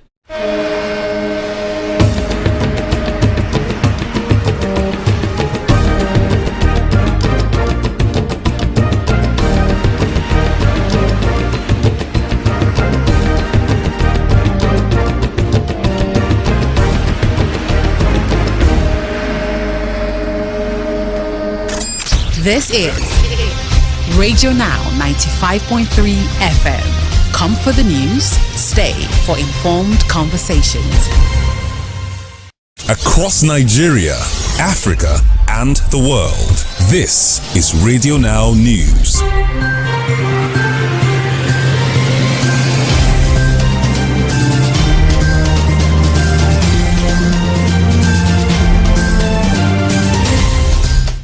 Good morning, it's 9 o'clock and you're listening to Radio Now 95.3 FM Lagos. I'm Stephen Imediegu. On the local scene, the Lagos State Government has organized a 2-day capacity building workshop for 376 councillors across the 57 councils of the state. In a statement yesterday, Mr. Adebayo Kehinde, an assistant director at the Ministry of Local Government, Chieftaincy Affairs and Rural Development, said the workshop is part of efforts of the state government to ensure that councillors are equipped with requisite skills to perform their legislative functions. He said the event, which commenced on the 7th of November at Odeya Center, Awolowo Road, Ikoyi, Lagos, is what he called a strategic effort of the ministry geared towards aligning councillors with the themes agenda of the administration of the state governor, Mr. Babajide Olushola Sanwo-Olu, to cascade these policies to the grassroots, thereby engendering social and infrastructural development of the grassroots. The workshop, which had speakers engage the councillors on conversations around VUCA public service, training and certification on the legislative processes of making laws in Nigeria and other valid issues, had in attendance the Commissioner for Ministry of Local Government, Chieftaincy Affairs and Rural Development, Mr. Bolaji Kayode Robert.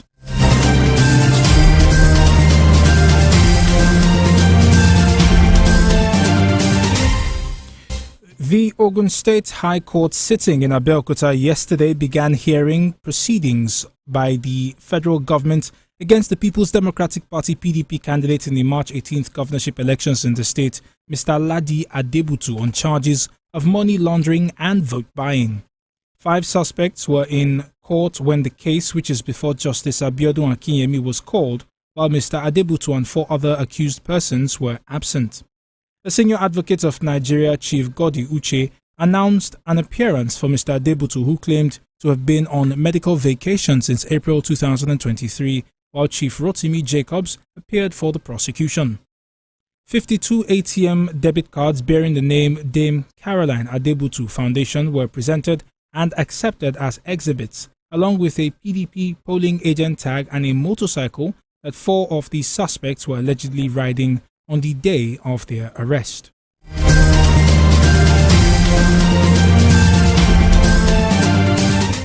The chairman of the House of Representatives Committee on Public Petition, Honorable Mike Eteba, yesterday grilled officials of the Economic and Financial Crimes Commission, EFCC, and the Nigerian Correctional Service, NCS, over an alleged attempt to abduct the former governor of the Central Bank of Nigeria, Mr. Godwin Emefiele, in breach of extant provisions of the law.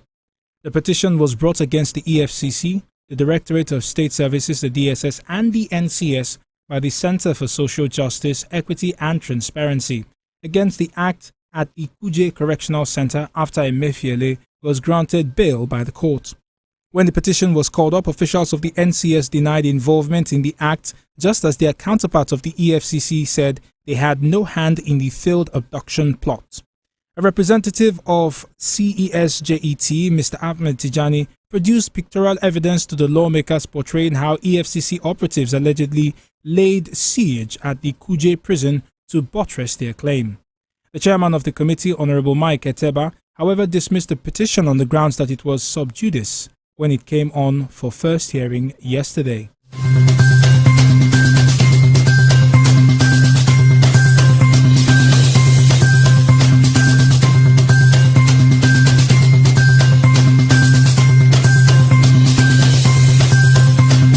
Sports News. And finally, in sports for the 9 a.m. news, Nigeria's quadruple of Victor Osimhen, Asisat Oshoala, Chiamaka Nnadozie and Deborah Abiodun have made the final shortlist for the 2023 CAF Awards. The African Football Governing Body confirmed the finalists for the CAF Awards billed for Morocco next Monday in posts on its social media platforms on Thursday. Osimhen, who plays for Napoli in the Italian Serie A, will do battle with Egyptian Liverpool forward Mohamed Salah and Paris Saint-Germain's Achraf Hakimi, who was part of Morocco's historic World Cup run in Qatar late last year. For the women's category, Oshoala is on the cusp of a record-extending 5th CAF Women's Player of the Year gong. The Barcelona Femini star was on the team's treble-winning side last season. She also scored 1 goal as the Super Falcons reached the last 16 of the FIFA Women's World Cup played earlier in this year.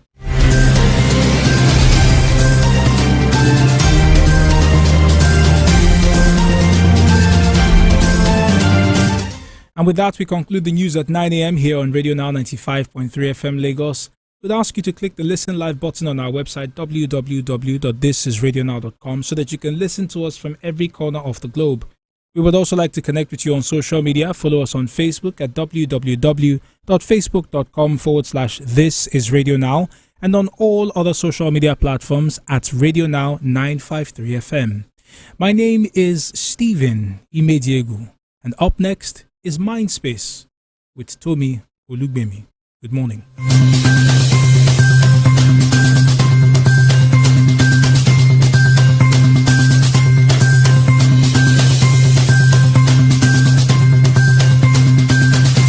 This is Radio Now 95.3 FM. Come for the news, stay for informed conversations. Mitin kula da daidaita harkokin tsarin kuɗi wato FSRCC tare da haɗin gwiwar hukumar yada labarai ta ƙasa wato NBC na mai ƙoƙarin yin gargaɗi ga mutane domin su ƙaurace wa 'yan damfara da ke damun al'umma wato IFOs wanda hakan haɗari ne ga jama'a da kuma tsarin hada-hadar kuɗaɗen Najeriya. Ana mai shawartar gaba ɗaya mutane da su guji yin mu'amala da masu gudanar da harkokin kuɗaɗe marasa lasisi. Ku tabbatar da kun yi binciken matsayin lasisin waɗannan kamfanonin da tsare-tsarensu akan waɗannan yanar gizon www.cbn.gov.ng www.nicom.gov.ng, www.pencom.gov.ng, www.sec.gov.ng domin kai korafi ga duk wanda ake zargi ga wannan haramtacciyar harka zuwa ga hukumomin doka da suka dace. A kira 0700 225 5226 0800 225 5226 ko +234 817 665 6273 FSRCC. The issues are all around us, but who talks about them?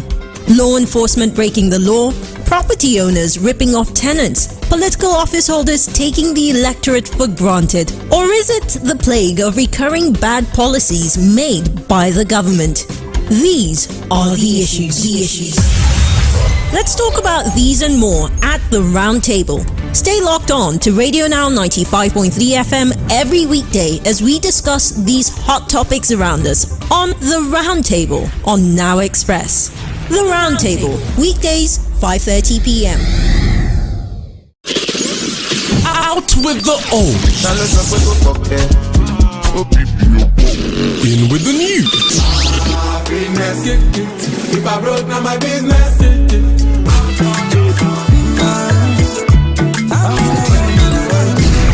Listen to new sound, new music, fresh artists, and get to meet the newest kids on the block. Right here on Fridays by 7 to 7:30 p.m. on Bout to Blow. Exclusive to Radio Now 95.3 FM Lagos. Bout to Blow.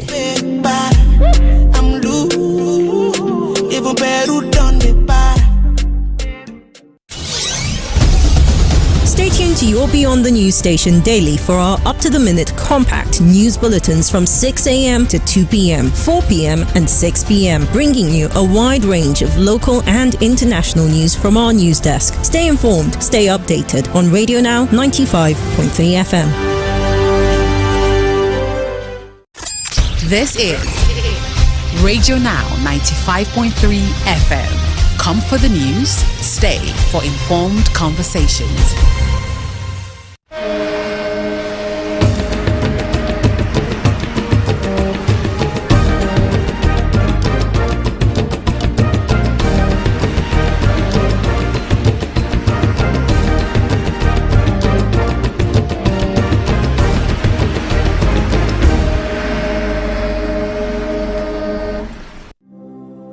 Catering to the minds of people, a place where we talk about your mental health and your mental well-being. This is Mind Space on Radio Now 95.3 FM.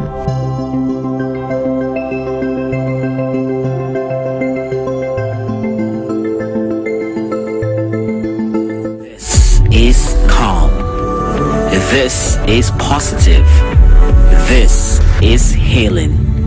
This is Mindspace on Radio Now 95.3 FM.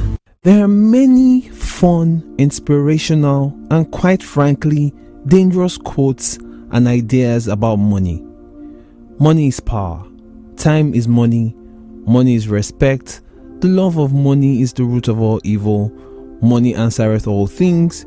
Money cannot buy happiness, and so on and so forth. Whatever your personal, religious, and philosophical beliefs of and around money, it remains, for better or worse, a vital and instrumental tool of the human experience. So much so that a significant part of our physical and our mental well-being relies on our relationship with and proximity to money. Perhaps as much as anything else, our financial and economic realities play a significant role in the ups and downs of our mental health. You're listening to Mindspace on Radio Now 95.3 FM Lagos. On Mindspace, we discuss mental health, mental illness, good mental health habits, and things that boggle the mind. I am Tomi Olugbemi. Catering to the minds of people, a place where we talk about your mental health and your mental well-being. This is Mind Space on Radio Now 95.3 FM. On today's show, we take a look at money and how it affects our mental well-being. Having a difficult time mentally can strain our abilities to make and manage money. Say for example, you are in the throes of a painful breakup or having a major depressive episode. It can impact your ability and willingness to work or accept gigs. In the same vein, worrying about money can worsen your mental health. When you are struggling to pay your bills, you are likely to experience high levels of stress and discontent. There's a tendency to become less social than usual, and depending on the extent of your financial realities, it could affect your diets and your hygiene. There are a few things as encompassing as financial stress. This can often be a vicious cycle, and so the point of today's show, part 1 of a series of 2, is to help navigate, understand, and organize our thoughts, feelings, and habits around money and its direct impacts on our minds. Here are some of the ways money can impact our minds. 1. Financial problems can trigger or create mental health problems, especially depression and anxiety. 2. People living with debt are more likely to be depressed, anxious, or consider suicide. 3. Problems with money and debt can lead to increased stress, and when people are stressed, their physical and emotional health suffer. 4. Lack of money can affect a person's self-esteem to the point that they begin to think less of their value and inevitably their lives. And 5. It can lead people into traps of self-comparison and consequently the negative tendencies of peer pressure. But before we go any further, we asked a few people about their relationship with money. Hi, my name is Faith, and money makes me feel I just have peace. So I have a reasonable level of peace when I know I have money, and then makes me want to spend. You're gonna see things you like and you want to spend the money. But that's how money makes me feel, and how I am with money. I try as much as possible to spend on my needs first before I go to my wants. And even if I want to spend on my wants, it's going to be firstly on a very small percentage. Hi, my name is Wuraola, and I can't exactly say I'm terrible at saving, but I end up spending, or rather investing the money on, things that I have planned out basically. And money, they say, stops all problems, but at the same time I'm terrible with saving sometimes. My name is Ogene Brume, and money makes me feel very happy. I get excited when I see money in my account because I know I have money to get some of my needs and wants, and I spend money very well. Though I save a little shy, but I think I need to up my savings game.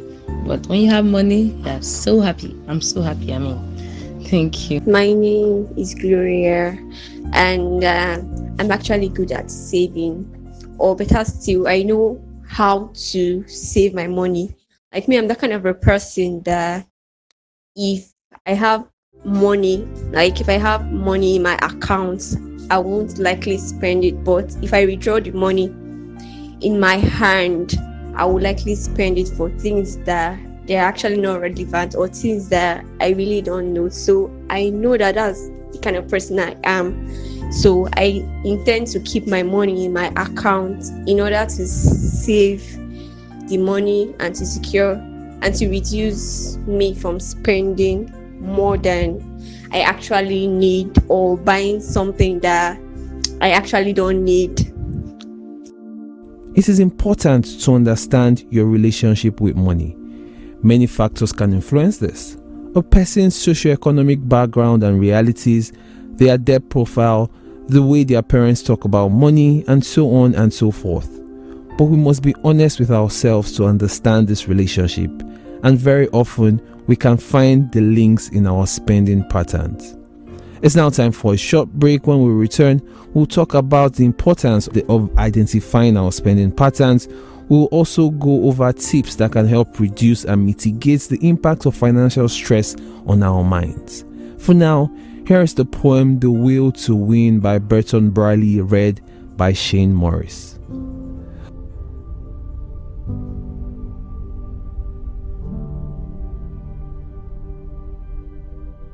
If you want a thing bad enough to go out and fight for it, work day and night for it, give up your time and your peace and your sleep for it,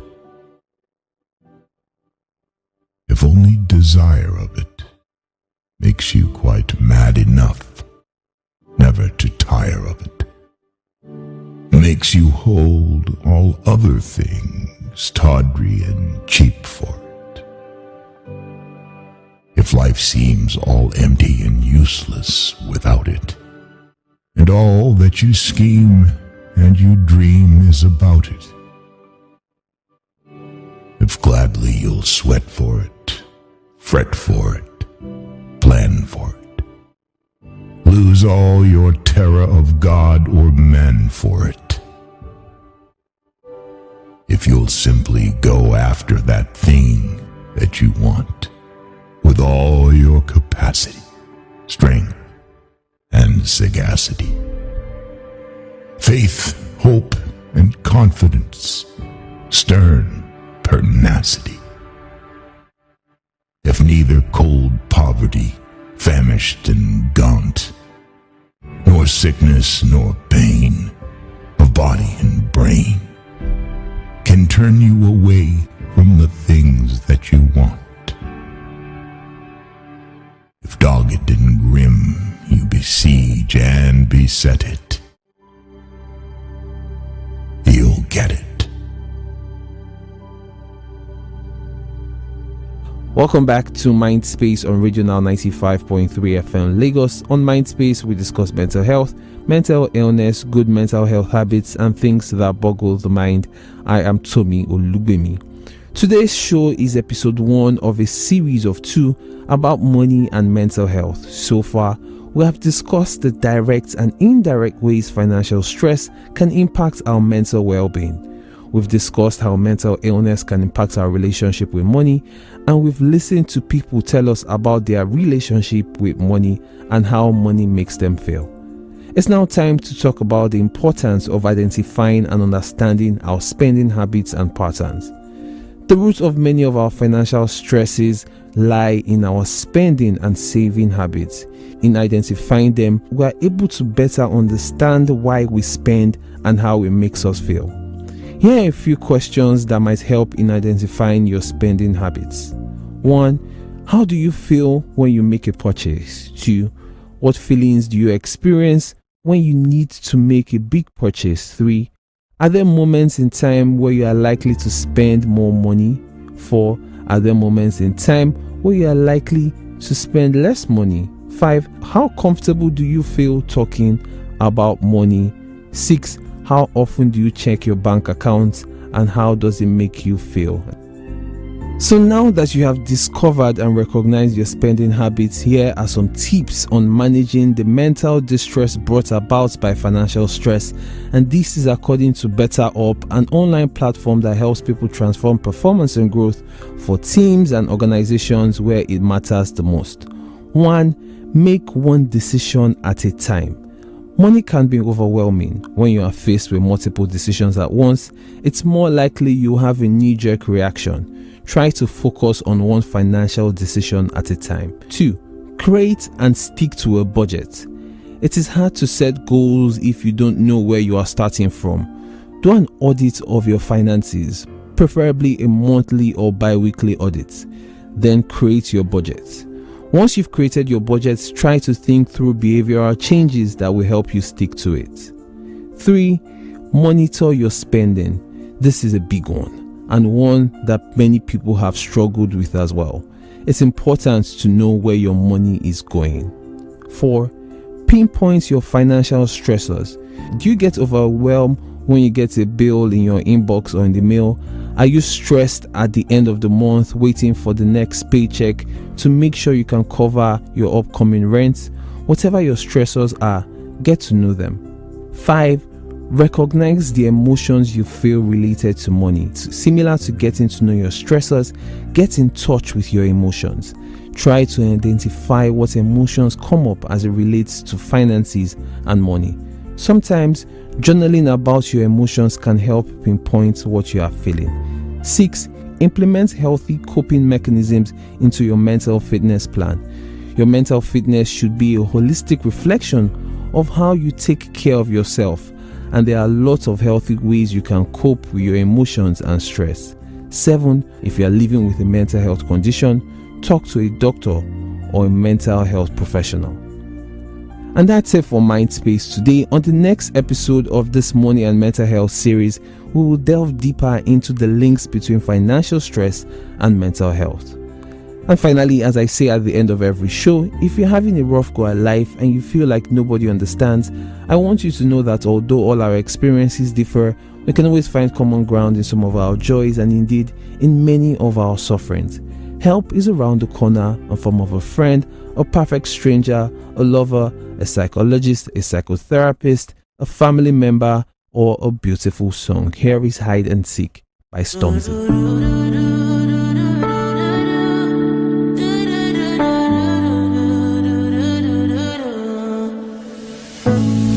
Oh girl, you're shining.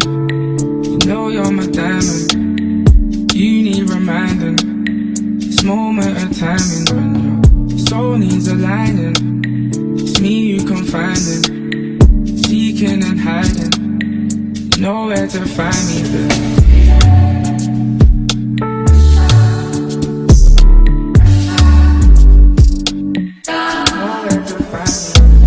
What's it gonna be? What we gonna do?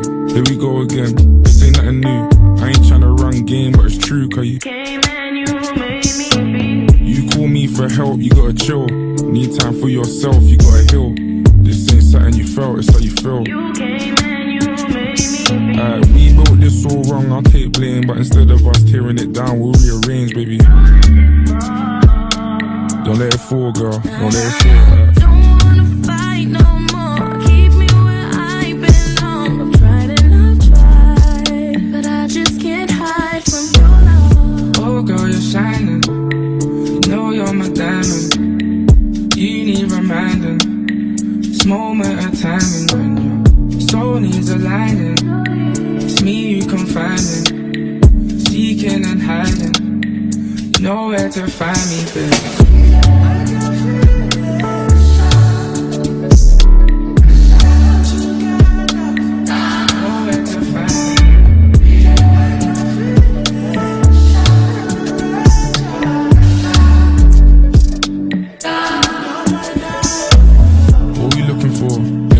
Now, take your shoes off, put your purse down. How you gonna tell me that it's never gonna work now?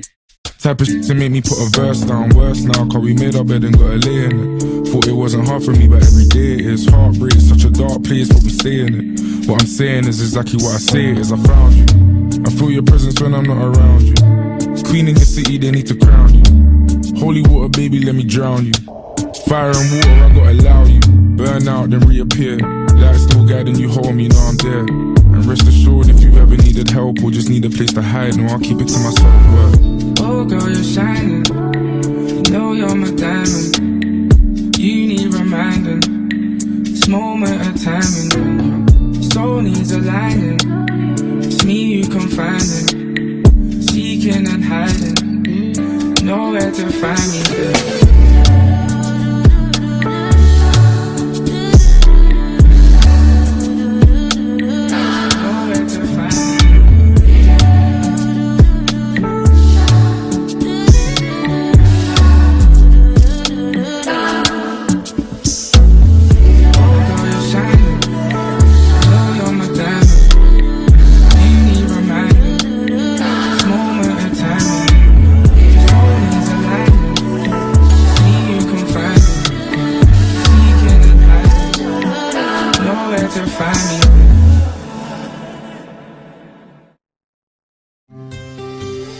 Be a part of our online community on Facebook. Like our page on www.facebook.com/This Is Radio Now to join every conversation on air and get up-to-date news information on the go.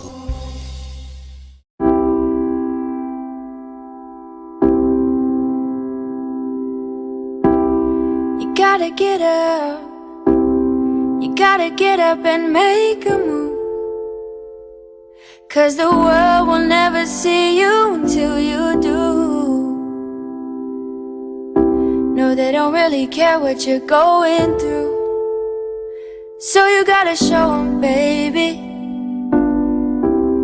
You gotta show them the real you. You gotta give them what you've got. No, don't let them see what you're not. 'Cause you are strong. You are wise. You are worth beyond 1,000 reasons why.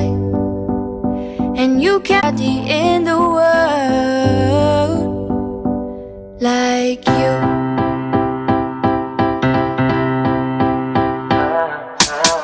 What do you do when you can't let go? What do you say when you just don't know how you feel? And you know nobody knows how you feel.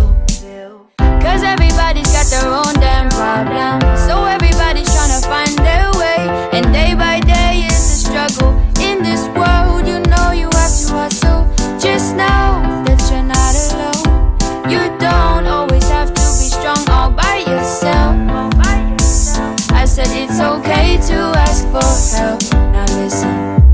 People will find you, but they don't define you. And you will find people who help redesign you. People will find you, but they don't define you. And you will find people who help redesign you. You are a work of art. Bet you didn't think you'd come this far. Now here you are. Baby, you are strong. You are wise. You are worth beyond 1,000 reasons why. And you can be perfect, baby. 'Cause nobody's perfect, darling. But no, no, no, there's nobody in the world like you.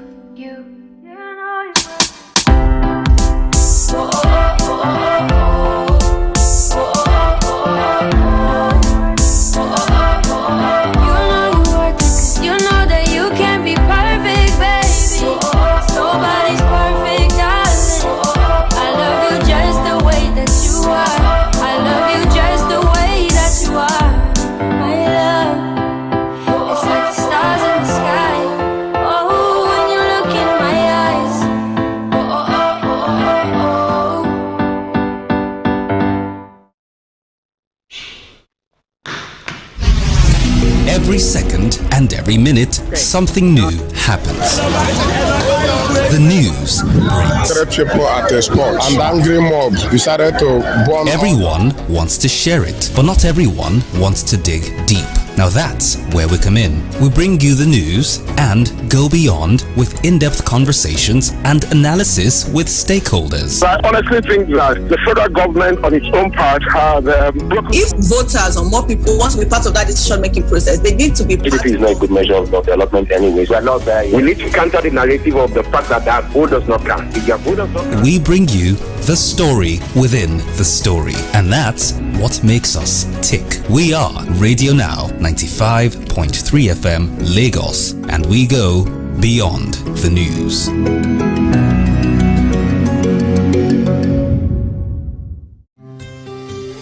Be a part of our online community on Facebook. Like our page on www.facebook.com/This is Radio Now to join every conversation on air and get up-to-date news information on the go. We are intentional about the stories we tell and the language we use in telling them. Intentional about the people we speak to and why we speak to them. Because here at Radio Now 95.3 FM, we aren't just telling any story. We are telling your story. And your story is all that matters.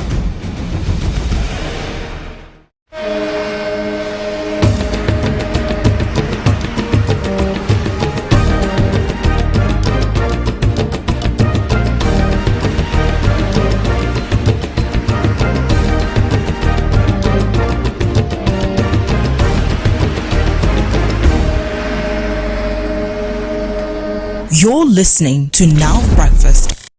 Welcome to Community Watch, ladies and gentlemen. It is part of the new service that we're providing for you here on Now Breakfast. My name is Stephen Imediego. The one and only Nabila Usman is with me this morning. Now, Jarais. It's still a Friday. Sorry, Empress Nabila Usman. Yeah.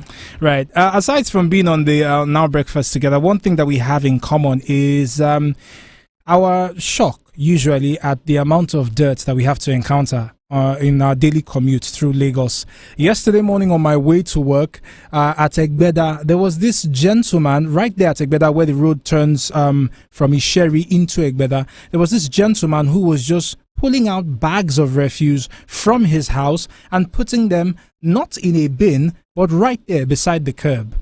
And I'm not talking 1 or 2 bags. I'm talking 3, 4, 5 bags of refuse. They were packed into these cement bags. And he was just pulling them out, cross the road, dump, cross the road, dump, cross the road, dump. Now, aside from the fact that it is mind-boggling that this is allowed to happen, it is also a safety hazard. Because if cars are driving and the refuse tumbles from where it has been stacked illegally onto the road, your first instinct as a driver is to not run over it because you don't want to damage your vehicle. And in swerving away from the trash, you will swerve into anything, people, cars that happen to be on the wrong side of you. I'm saying all this to ask a question this morning. Why is it impossible for us to properly manage our waste? A city like Lagos should have adequate waste management systems. But wait, Nabila, it appears that we do have a waste management system. As a matter of fact, on a statewide level. Or am I getting this wrong? Yeah. Go on. Right, so we do have that. And that management system is called the Lagos State Waste Management Authority, Agency, Association. What? No.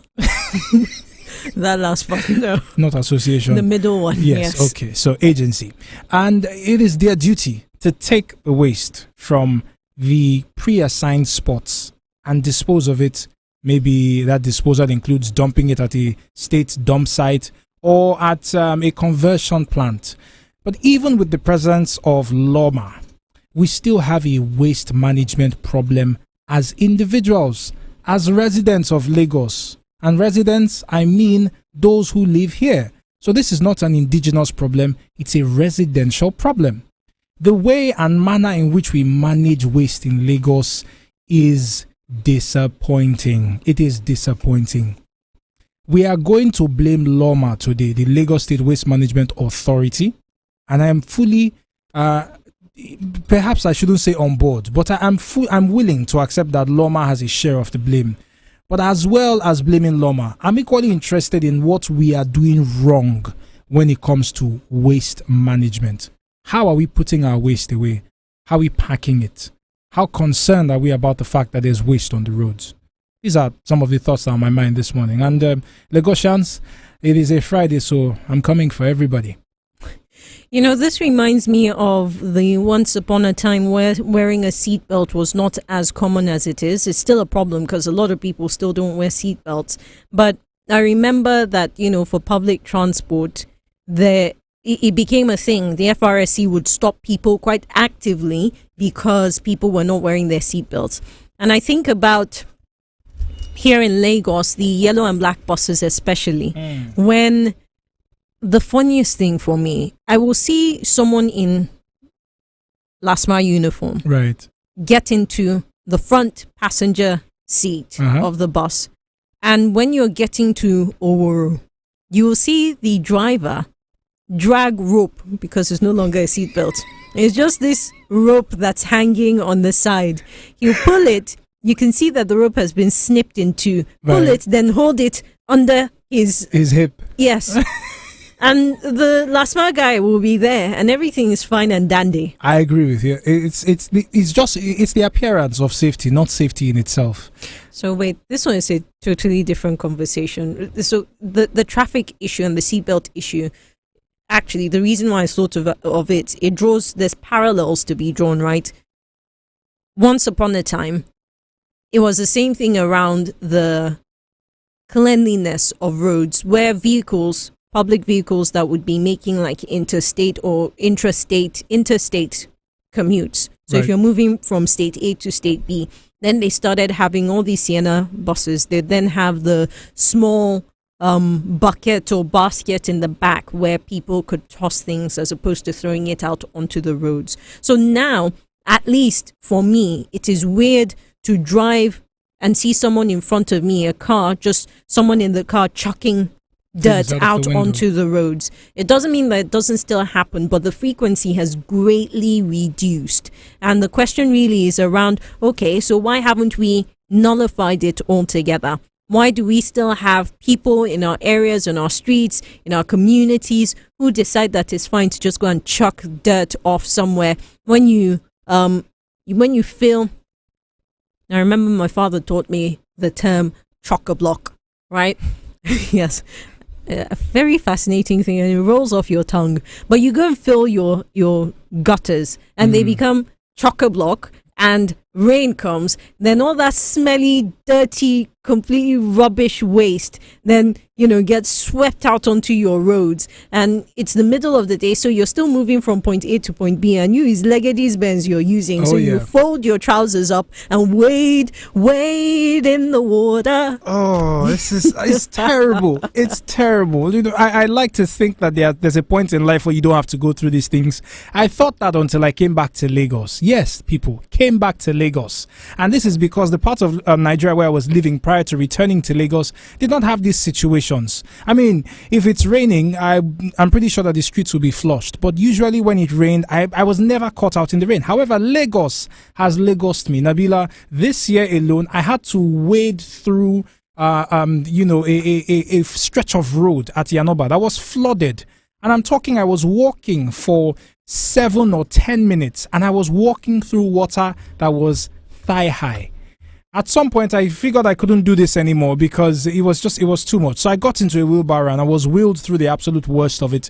But it is shocking the amount of dirt that is available in our city streets. It's shocking the amount of dirt that we just have flowing everywhere.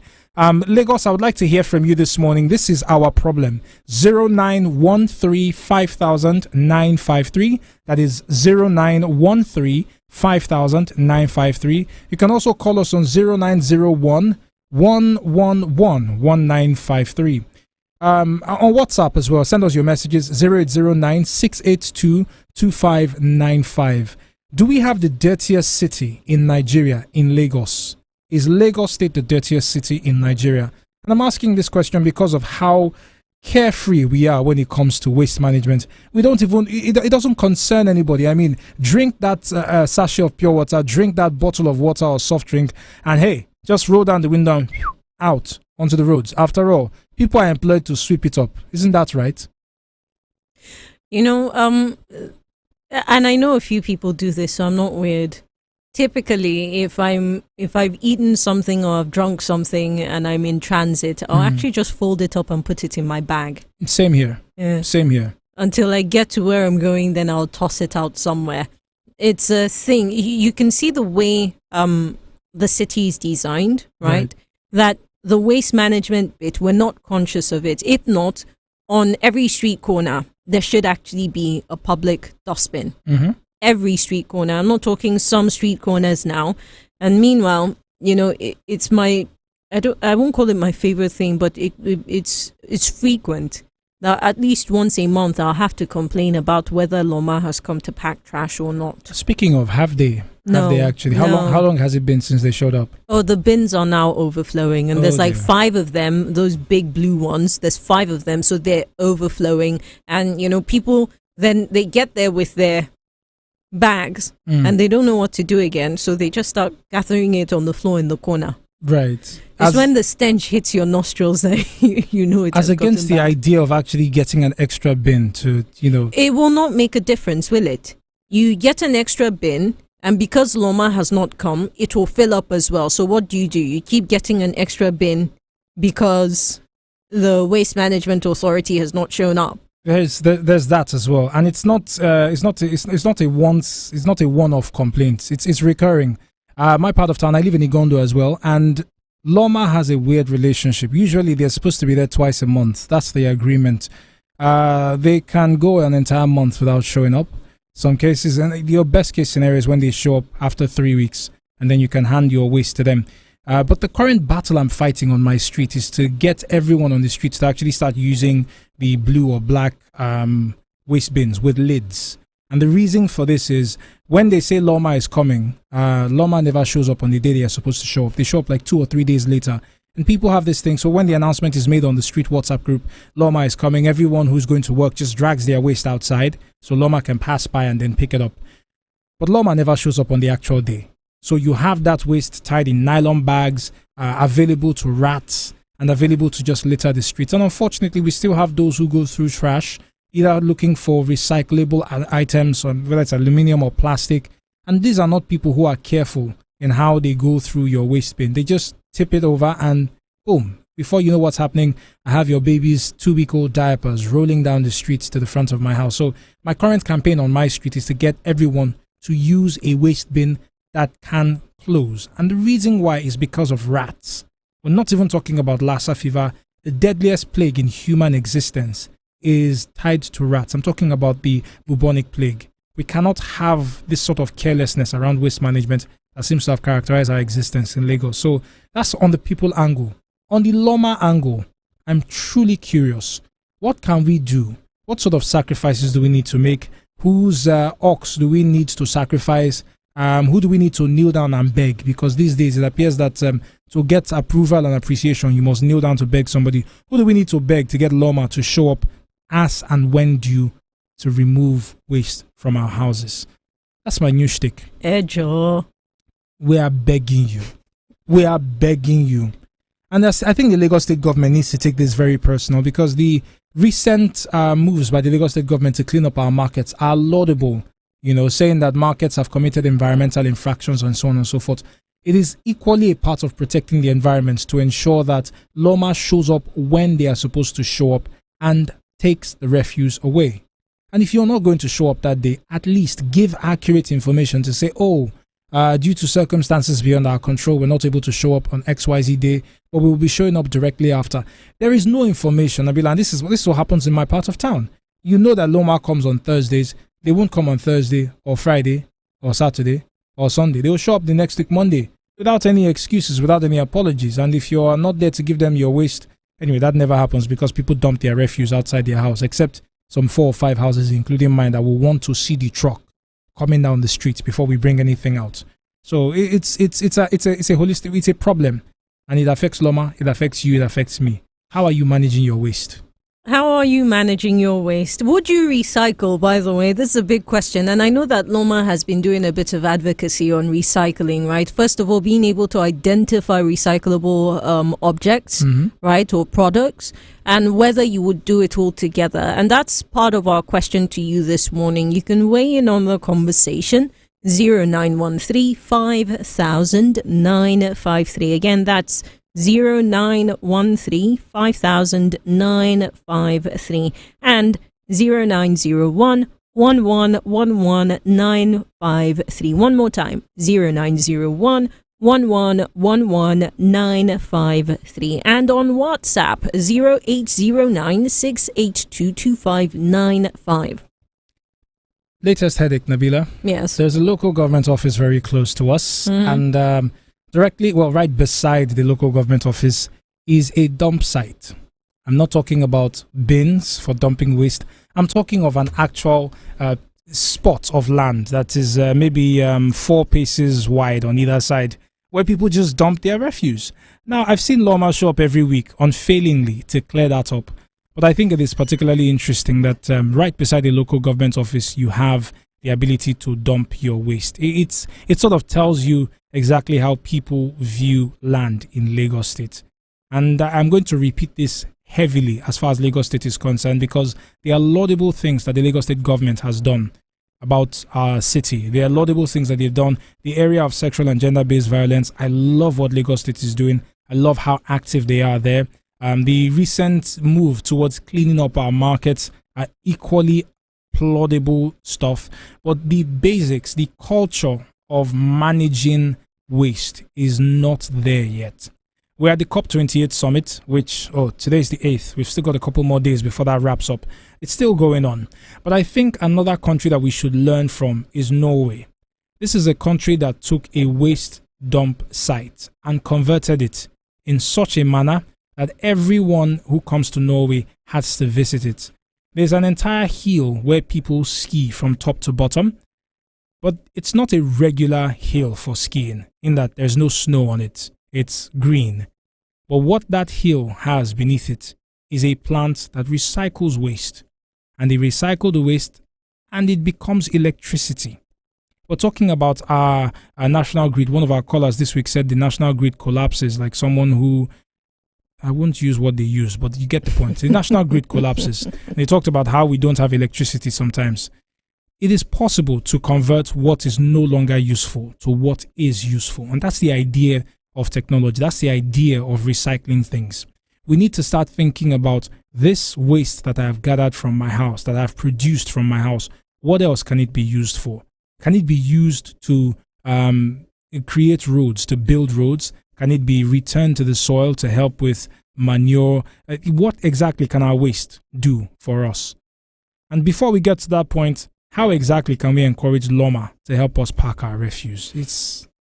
Well, I mean, the matter of frequency and just sticking to a timetable is clearly very much at the top of that list. Right. Although, it's still worth saying that I know there's been a reactivation, if you like, of their drive towards a cleaner Lagos.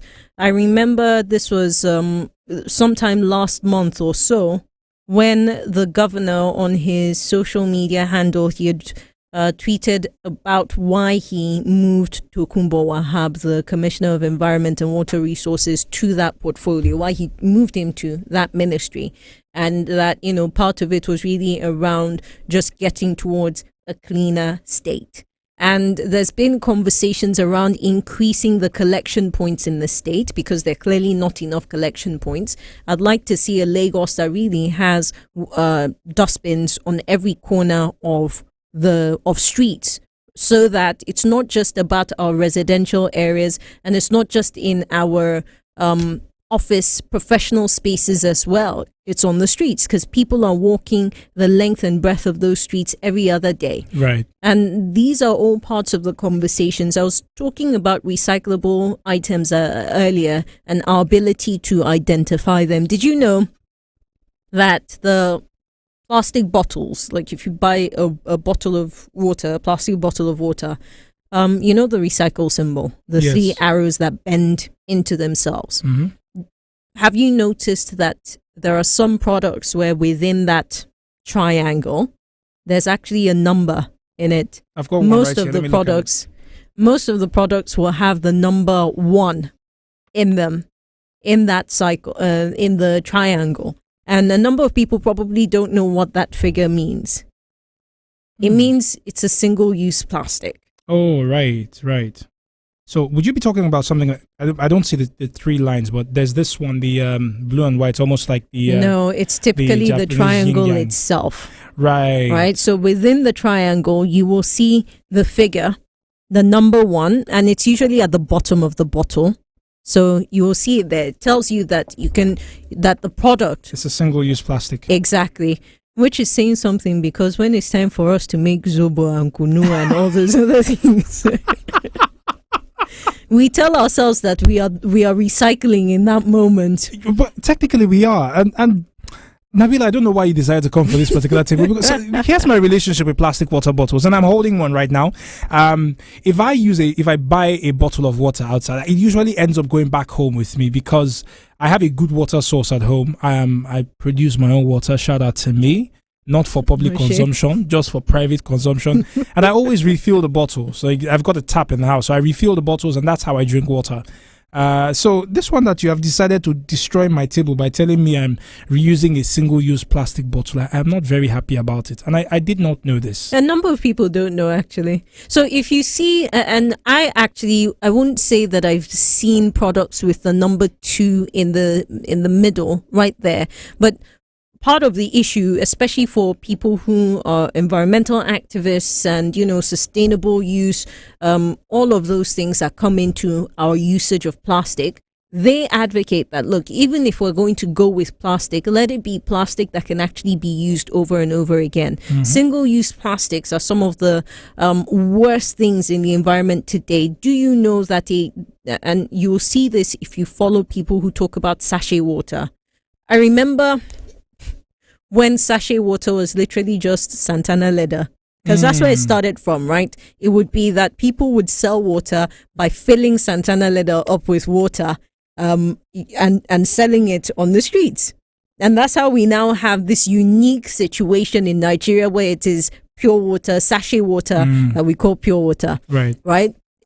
Many, even in African countries, actually, I don't know about our immediate neighboring countries, but I've been to Benin Republic, I've been to Togo, so I can say that I've not seen it there. Most likely, if I've not seen it there, we probably will not see it in Ghana either. I don't know about now, these days, because it's been some time. But other African countries don't have the practice, right?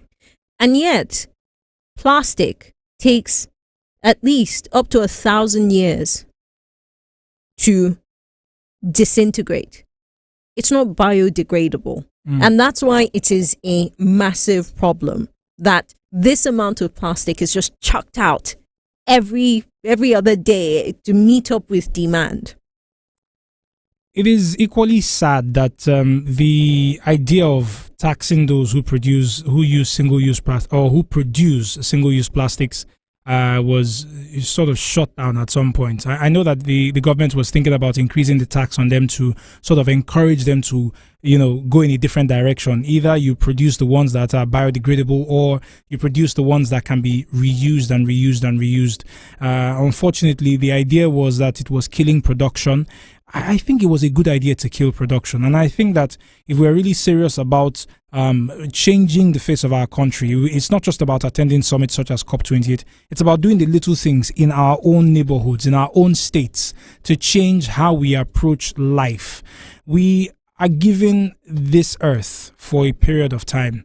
Do we want to suck everything out of it and leave it a barren waste for our future generations? Or do we want to start being responsible? Look at the waters in Lagos. Look at our streets. Look at our children. What kind of world are we living for them? A world where they have to wade through tons of plastic on their way to school, on their way to work? Or a world where they can actually say, our parents met a bad situation and they did something good with it? So, speaking of COP28, yesterday the president's essay on media during Galale, he was on TVC where he was talking about, they raised questions around COP28, and he talks about us, sort of just taking full advantage, right, of what's coming out of the summit. So we've got a clip. Let's listen to it very quickly. The president is continuing to engage with his bilateral and multilateral partners on the advancement of these prospective agreements, and that's an ongoing process. And the assurance we can give you tonight is that as these agreements are formalized and we are able to consolidate on the heavy work that has gone into our participation at COP28, that we will be very open with Nigerians about communicating exactly what those agreements will entail. But needless to say, at this point, the president has been clear. The future of the Nigerian economy is going to be climate friendly. It is going to be one that is pragmatic in terms of the fact that we are not simply going to, walk away from our oil and gas wealth of today. Promises, promises, promises. And it might sound cynical, but in this short clip, I haven't heard anything as regards actual steps that we would take towards helping our environment. And I would say I would lay this down as a charge to those in government, those who make the calls, who call the shots. You need to start telling us how you're going to achieve the things that you say you will achieve. If the goal is to clean up Lagos State, how are you going to do it? On XYZ Day, we are going to create X number of dump sites. On XYZ Day, we are going to have X number of recycle plants. On XYZ Day, we're going to have this number of legal dump sites across Lagos with waste bins that you can use to dispose of your rubbish. these are the ways to ensure that you clean up the environment. I don't know. It seems like common sense to me. Common sense. Look, as we wrap up, just to let you know, first of all, there are so if you are involved in the collection of waste illegally without a license, right, you are subject to a fine of 200,000 naira or 3 months imprisonment, right? That's it. Just to let you know, as a person, you got to be careful in that regard. But Loma also has a toll-free line. Call out the numbers. As you know, we're all about trying to find the solution to your problems. 0708 060 1020. That is 0708 060 1020. I'm dialing that number immediately. The show's over, by the way, because, Oh, and I will be sending emails. They've got an email address as well, info@loma.gov.ng. And my fight this morning is going to be with the number of illegal dump sites that are on our highways from the island to the mainland. We've got to do better. Let's hold them to account. That's all for Community Watch today. We'll be back next week with another edition of Community Watch. It runs throughout the week, so you should keep an ear out. And unfortunately, it is also what signals the end of Now Breakfast until next week, Monday, as per usual, when the one and only Nabila Usman will probably grace me with her emperor's presence right here from 5:30 a.m. in the morning. My name is Stephen Imediegu. David Chiedu will be here shortly to talk you through the rest of the midday show. And of course, after him, the one and only Chika Agu will be here to express himself on Now Express. Okay. It's a Friday. People express themselves, Nabila. It's been a pleasure to be with you. Do stick around. This is Radio Now 95.3 FM, Lagos.